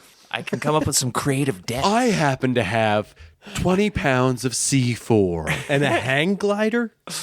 Yeah. This death scene is the definition of hat on hat on hat. Where Yeah. it's not enough that the trunk is filled with dynamite. He also puts a grenade in T-Bird's hand, and he drives him off a dock into the water. Like, This rules, man. He drops it right between his crotch. And you know what? It wouldn't rule half as much if, like, the cinematography didn't look great and, like, David Patrick Kelly's face and had the way he's delivering these lines. if Alec Baldwin wasn't in charge of explosives for this. Yeah. He's like, I know you, but you ain't you. We killed you dead. There ain't no coming back. There ain't no coming back. There ain't no coming back. Eric sends him off the pier. Car explodes. Kicks ass. Goes up Yeah. like the 4th of July. That guy died 5 times before hitting the ground. We see nice Darla now, the But we barmaid. didn't actually see for sure if he died, so he might be okay. That's true. I think he's going to be around in the sequel. Oh, yeah. Actually, they do show his charred corpse. Oh, yeah. Yeah, Albrecht is looking through photos later. Oh, yeah. He's the deadest motherfucker Yeah. in the movie. He's been burned to a crisp. Nothing could be identified on him. His teeth even melted. Yeah. It's crazy. Darla's a good mom now. She's making eggs. She doesn't know Sarah that well because she's been lost in a morphine haze for a while. Eggs make you blow ass, Mom. I don't want any goddamn eggs. I thought you liked eggs. Yeah, when I was 5. So, yeah, Stupid. Sarah also is clued into the fact that the crow is actually Eric Draven because, what did he say? It can't rain all the time. It can't rain every day. Which is a song lyric. Can't rain all the time. Yeah, she goes leafing through her record collection, which is sweet. Yeah. Pretty dope. And then she falls asleep listening to emo music and wakes up to the smell of rancid eggs or whatever. Yeah, that's the band, The Hangman's Joke. Okay. Yeah, we get a good look at their record. I think I even took a picture of all the track listing on it. It's like, I'm going to get that No, one. I deleted it. That's too bad. I deleted it by accident. I was really curious what their song titles were. They were probably really cheesy. Really emo. I wanted to read them on the air as a joke. We'll never know. So yeah, things seem to be patched up between Darla and Sarah. So. Kind of, sort of. She's giving her mom a chance. Yes. Yeah, the mom. She is turning the screws to her mom a little bit. Like, what are you gonna do? You're your mom now, and then Darla's like, yeah, what was I thinking? I'm not good at this mom shit, and almost throws the eggs away. But then Sarah's like, wait, I like them over easy, and then they smile at each other, and you know it's gonna be okay. Well, at least they're giving it a shot. Yeah, So, Detective Dick? yeah, the dick detective who's always been a dick to Albrecht through this whole movie turns up and chews him out some more. He's showing him pictures of T-Bird's charred corpse. He knows, like, Albrecht's a bit of a smug ass. He knows some stuff. He knows the cast of characters. He's not telling Detective Dick exactly what's going on. So I like the it's scenes in Halloween. the office here, by the way, like in the police station. Even in there, it's dark. yeah, It's like darker than this podcast studio right now. Like you can hardly see your hand in front of your face. Why It's didn't like, how are people working in this environment? we should have paid the power bill. God damn. All everybody does everywhere is just brood in the dark. Smoking cigarettes. Light It's some awesome. candles. I love it. So it's Halloween now, right? Devil's Night is over and it's Halloween, or is it Devil's Night now? I think now This is Halloween. This Devil's is Halloween. Night. Okay, so Eric Draven was resurrected the night before. Night before Devil's Night. Okay, so what the fuck do we call that? That's Still close wow. enough. That's like all the- Devil's Eve. You got your All Devil's Eve, you got your Devil's Night, you got your All Hallows Eve, then you got your All Saints Day. All Devil's Day just keeps going down the pipe. But it's Devil's Night now. Proper. Things are really going to get turned up a little bit, I think. Yeah. That's right. There's a back in Top Dollars Club. There's a rock band rocking hard to a packed house, and upstairs we see this is like the big Godfather scene where Top Dollar has assembled every bad guy in the entire city, and I guess these are all like guys who are equivalent level to him. Maybe they're not like a T-Bird level thug. They're No, mob he says bosses. he's the guy. Nothing goes on in the city unless he green lights it. That's so, true. He seems to. He's calling the shots. Yeah, the Don. These are all of his capos. Yeah. His capos. If any of you betray me, that's something I don't forgive. He tells them, and they agree never to betray him. Yeah, He kisses them all on the lips. He's sort of like he's further than Gordon Gekko. You know how Gordon Gekko's like greed is good? Like Top Dollar kind of drops his manifesto here where he's like greed is passe, like greed is for like losers, man. That's for like a base level villain. So fucking Disorder, 90s. Yeah. chaos, anarchy. Now that's fun. Yeah. He's like, I was the original Devil's Night fire starter. I started fires, and now everybody's been copying me, and I don't like it, and now I gotta up the ante, and all your guys' job is to make the biggest fire that ever happened. This guy's out of ideas. He's a one. Gentlemen, to evil. Yeah. Like, that's their whole idea. I want you to light a fire so goddamn big that the gods will notice us. Well, we've had fires. Yeah. We haven't had a really big fire. We've had 100 small fires. What if we put them together into one fire? Nothing's more fun than a bonfire. I mean, I get it. Hey, That's true. big fan. But what about a towering inferno? Those are fun. I brought Steve McQueen. It's an adventure for everyone. Yeah, this. The actor from the Towering Inferno. Man, I got it. Yeah. Eric Draven, Oh, I thought you said Avenger. adventure. That makes so much more sense. Eric comes in. He has a big entry. He looks like he means business. Top Dollar's like, You're him, huh? The Avenger, the killer of killers. Nice outfit. Not sure about the face, though. Little clowny. he like jumps up on their table. Yeah, he's been doing a full. If anyone's familiar with Batman Year One, where Batman reveals himself to Gotham's gangsters for the first time, he kind of comes upon them during dinner, and he's like, "Criminals of Gotham, you've eaten your fill of this." He's kind of doing that here. Yeah, and Skank's sitting there, and he's like tweaking out this whole time because that's his thing. He's the meth addict. Yeah, And he's like, I know, I told you he's coming to fucking kill us all, man. And I'm next. I'm fucking next. And I'm not Skank. I am Skank. he's like, I'm here for Skank. That's all I want. And they're like, What if I tell you go fuck yourself? Not acceptable. yeah, they all draw their weapons. They fucking Yeah. open fire, like Top unload Dollar's all like, their rounds. I'm bored of this shit already. I get you gotta look out for your own, but what the fuck good is Skank gonna do for your operation? He was the least useful guy out of that little gang. Still, that's an insult. You come into my club and in front of all my guys, we're gonna blow you away. Like that's what you do. Yeah, that pride, man. Pride's fucking with these guys, and they're gonna Yeah. find out. Well, you have to shoot the guy. But if he wanted I'll to shoot prove, if somebody came into our studio right now and jumped on it, it was like, I gotta take Yeah. Mitch. And it'd be like, Shoot him. Yeah, Mitch is worthless, but that's not the point. yeah, shoot. If he really wanted to prove he was a good villain Fuck off! I got 100 Mitches. in my warehouse, But you don't come into my studio on my table. on I'll fill my you full of turf, lead. in my dungeon.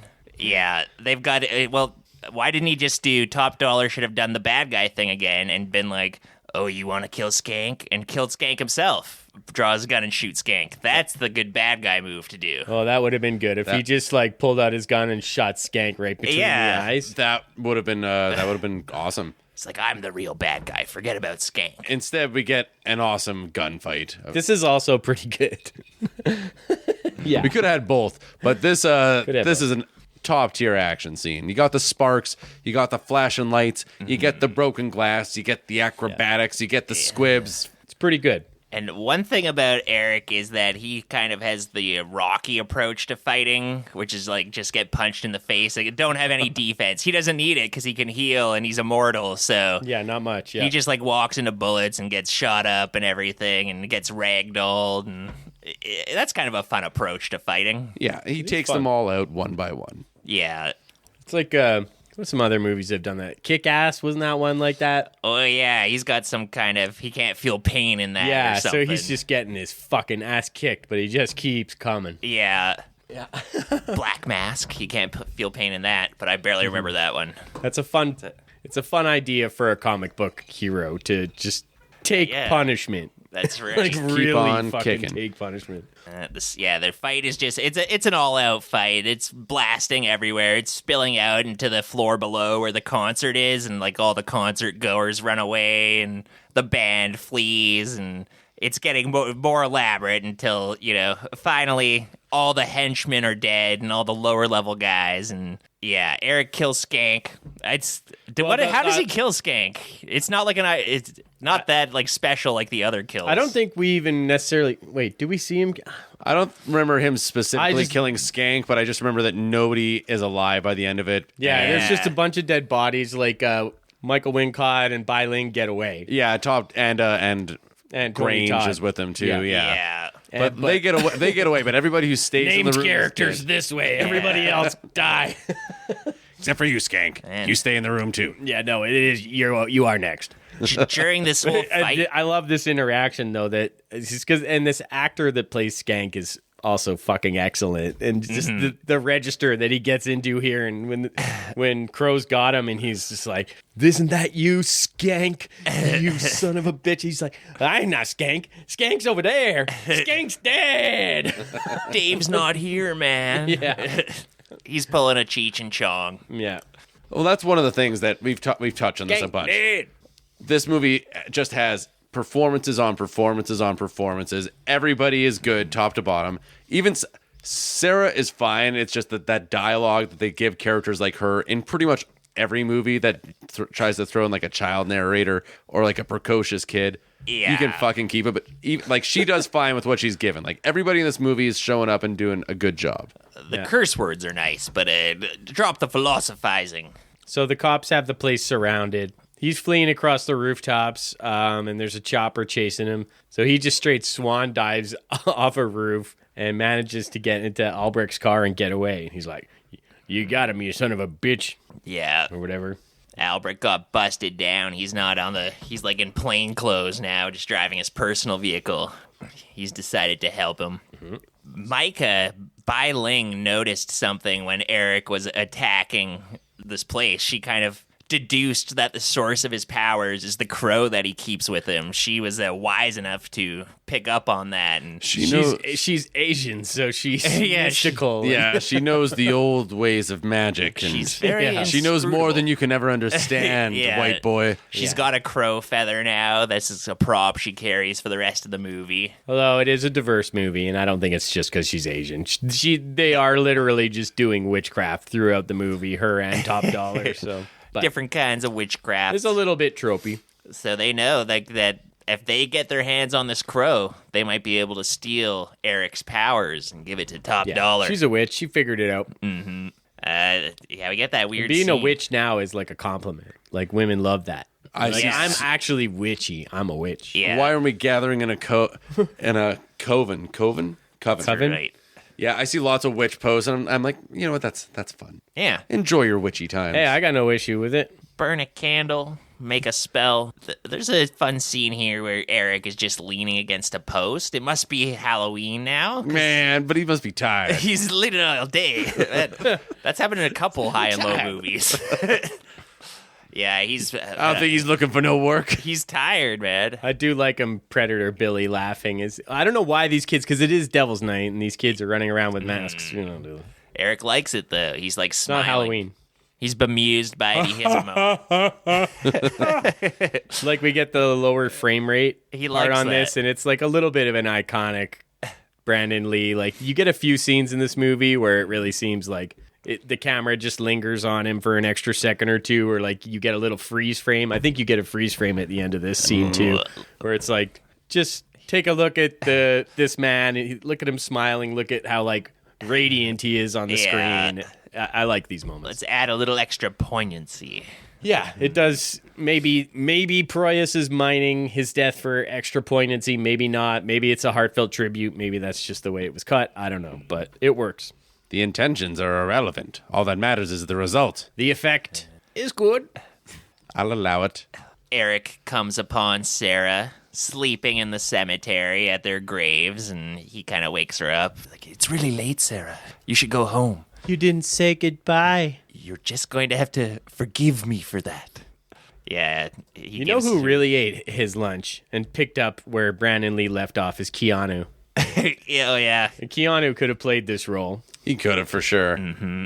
And like, I feel like Keanu wouldn't have, maybe not, wouldn't have the career he'd have if Brandon Lee was there.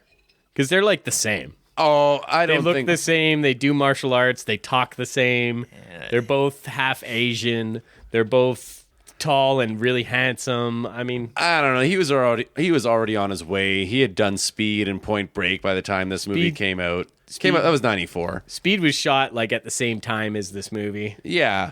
But like different movie, but like totally different movies. I think their trajectories would have been similar. Anyway, but I don't know. I think Brandon Lee. Well, tell you what, I don't know who would have played John Wick, because Stahelski worked with both of them. Yeah, either guy could probably have been John Wick. Yeah, but I think Keanu's getting the same Matrix. Set of skills, same kind of charisma, same like look. Like, I don't know, they're similar. Anyway, that's all. I can see it. Yeah, a soft disagree. Okay. There's no way to know. Fuck you. There's no way to know. I quit the podcast. We can't even soft disagree here. Everyone has to be on the same page all the time. We'll take it to a vote. Yeah, Sarah just gets up and they have a moment, her and Eric, and she's just like, okay, I'm going back home to sleep now. It gets up and walks away, and then she just gets kidnapped. Like a Grange, Top Dollar, and Micah are all waiting for her. I guess, I don't know. Does it explain how they've deduced that Eric and this little girl know each other? I don't know, but they figure it out somehow, and they decide to steal her. I think they just would have kidnapped any little girl who came along. Yeah. And that just happened to be Sarah. They know he's a good guy. He'll have to do something. Yeah. There's any little girls who are hanging out in the cemetery, they're just going to snag them. Just snap them right up. Yeah. And they're really creepy villains, too. Micah's... He said the cemetery is the safest place to be. No bums and ne'er-do-wells will come here. Oh, no, she said the cemetery. Did she say this? One of them said it's like, it's one of those lines that resonated with a generation of gothic kids being like, yeah, I want to sleep in the cemetery. I'm so dark. Nothing bad ever happened in a cemetery. Oh, I definitely wanted to go party in the cemetery when I was a everyone's teenager. already dead. Just like how I feel inside. There's no reason to rob a cemetery. All the robbers are over at the convenience store, You can hang out at the cemetery. It's just corpse fuckers here. They won't fuck you because you're not a corpse. It's a victimless You're crime. safe, Sarah. They'll leave you alone, Sarah. Nobody gets hurt. They don't want to be seen. Yeah. It's okay. Yeah. You can fuck their corpses. They don't have souls. One of the best places for a dramatic final showdown is in an abandoned church. Yeah, this movie's biting Batman. Yeah. 89, but that's fine. I'll allow it. Little urban gothic thing happening. The baddies bring Sarah to this abandoned church, and Micah's being really weird. She seems to be this little girl is so innocent, and like rubbing her face and stuff. They're really great creepy bad guys, all of them. Mm-hmm. They're gonna cut out her eyes. Yeah, as is their thing they like to do. Their soul. It's their hobby. That's another Searchers connection. Yeah. By the way, they believe the eyes are the soul and that they're lost without their eyes and That's shit. right. Wow. Just like the whatever it was, the Comanches. Yeah. It's widely understood that the eyes are the window to the soul. Yeah. That's how he gets Micah a little later. Yeah. The crow leads Eric to the church for the final confrontation, and the bad guys have had a chance to kind of post up and set up for him. Grange has a sniper rifle, and he's like up in the balcony waiting. As soon as Eric comes in, they waste his crow. They shoot the crow. God, this guts me every time. Yeah. And it doesn't. Fuck, don't shoot the crow. Why is the crow there? I guess he didn't know that the crow is his weakness. Exactly. Such Eric an is easy totally. weakness. He's clueless about this because he still walks ahead all cocksure and he gets shot. But It's not Frustrating. healing. It's not healing this time. Now I that the don't want to crow's see wounded. him getting hurt. I want to see him get his No. vengeance. This is his low point in the hero's journey. You know, he almost can die now. Yeah. But Top not Dollar comes out with another line that I've quoted for the last 30 years, and he's like, "Quick impression." Bang! Fuck! I'm dead!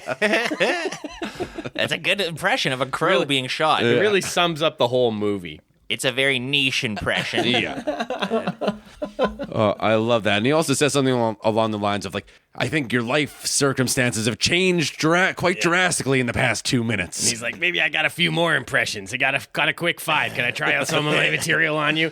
What if Marlon Brando worked at a 7-Eleven? Hey, the Sad. Slurpees are over there. Hey, you kids, stop getting free refills. What do you think? I'll give him a hot dog he can't refuse.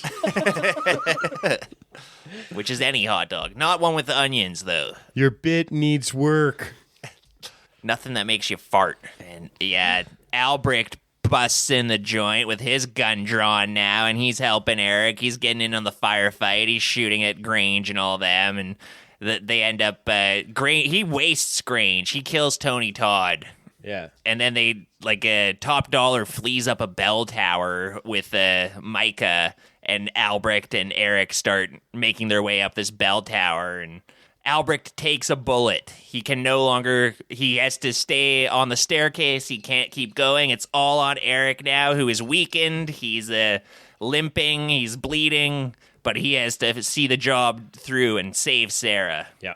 He climbs up the bell tower. Micah's there. She's got his bird. She's got a gun held on him. She seems to be I've got your bird. I'm going to take his power for me now. But Yeah, and the bird's not quite dead. no. It goes crazy and bites her fucking eyes Yeah, out. pretty good. Steals her windows to her soul. Yeah. And she takes a good tumble. Yeah, she falls all the way down. You hear a nice bell Clock clank. tower. It's Love kind it. of funny. You get there, Albrecht's on the floor lower, so you see her falling. Her mass falls past Albrecht, who's like, oh, she splatted real good.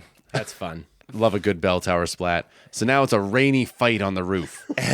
And don't Hey, make sure you forget. check out my band on Saturday, Bell Tower Splat. Yeah. We're ska punk revival. Some gothic industrial something or other. Sorry, Top Dollar's on the roof with Sarah. He's studied the blade. He's got his sword out. He definitely has studied the play. He's not Yeah. just a collector. He uses those things.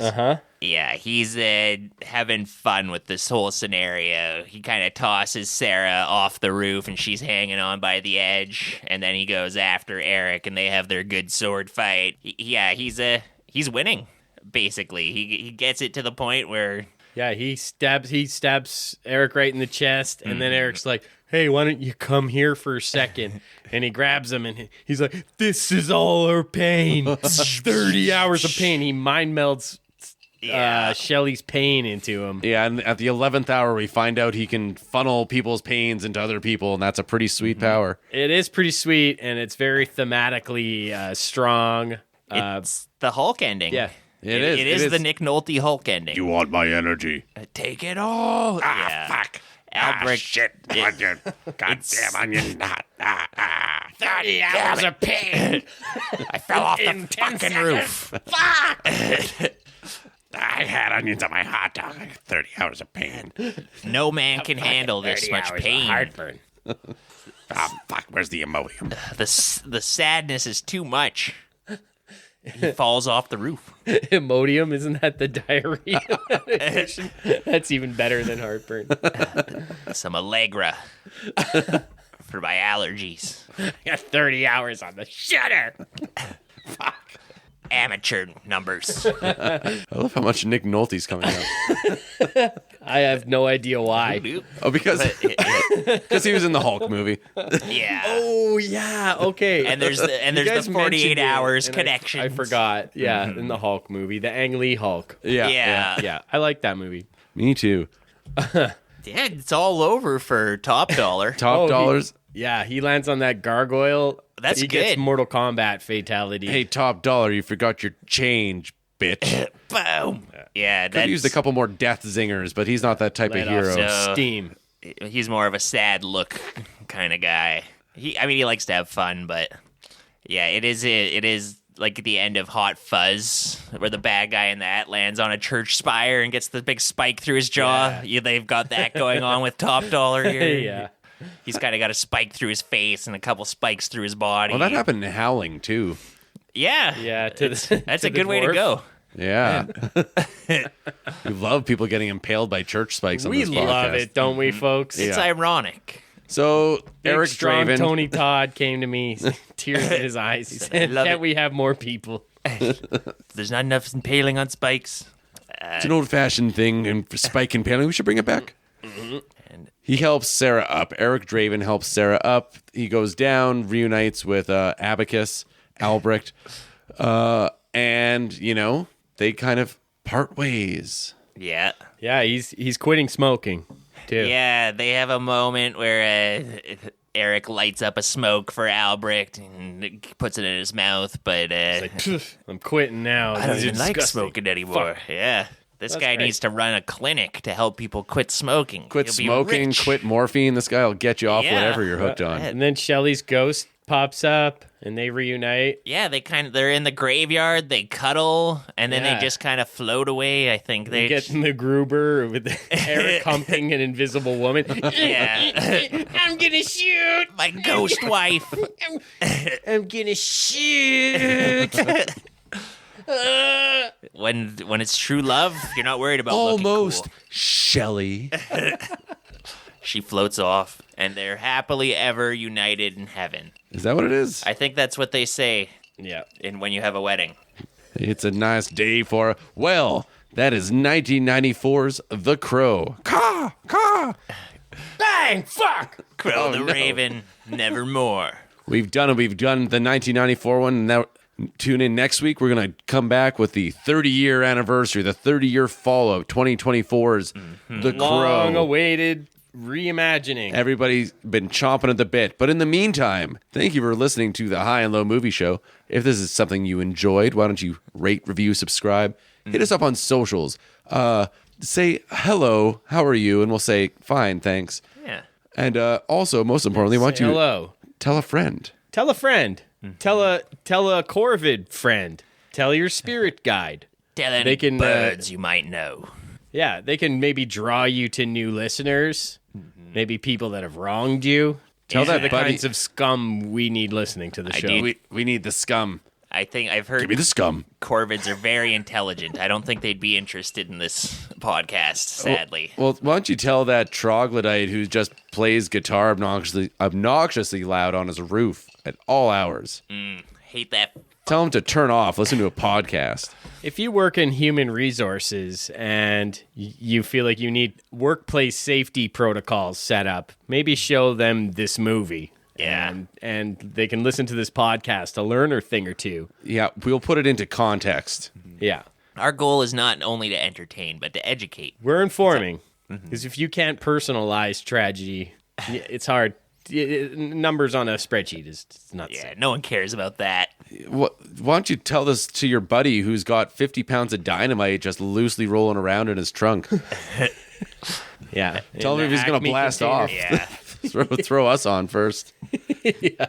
There's lots of legitimate reasons a guy could have that. He's a legitimate businessman. Yeah. He works in the mining industry. Are you looking for an ironic punishment for somebody who likes to listen to podcasts? And you're an avenging revenant?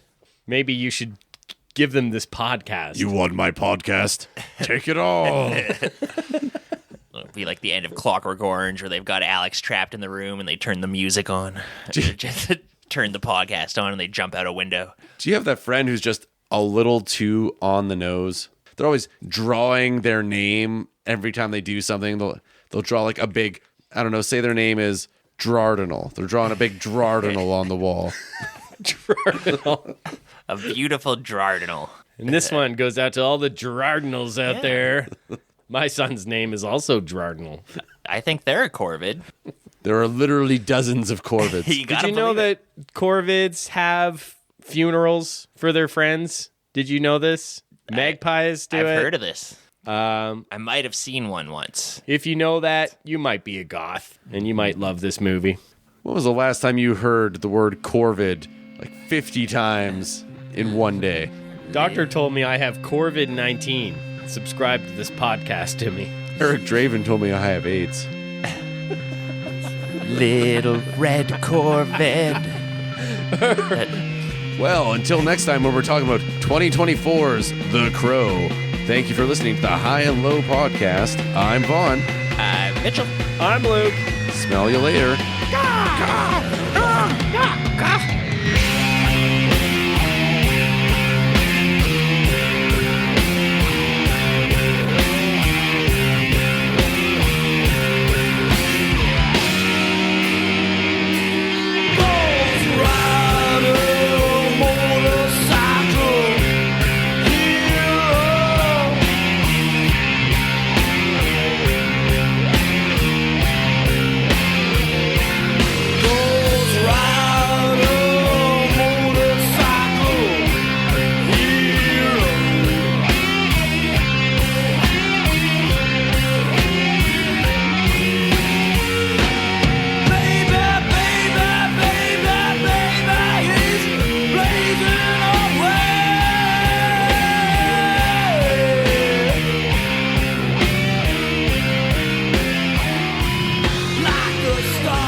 It's the I told you dang ravens, get out of my onion farm.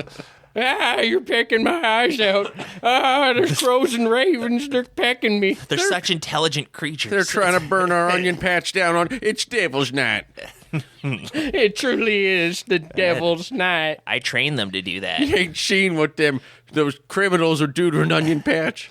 Devil's Night, the city belongs to the crows. It's for the crows. Ladies and gentlemen, this podcast is for the birds.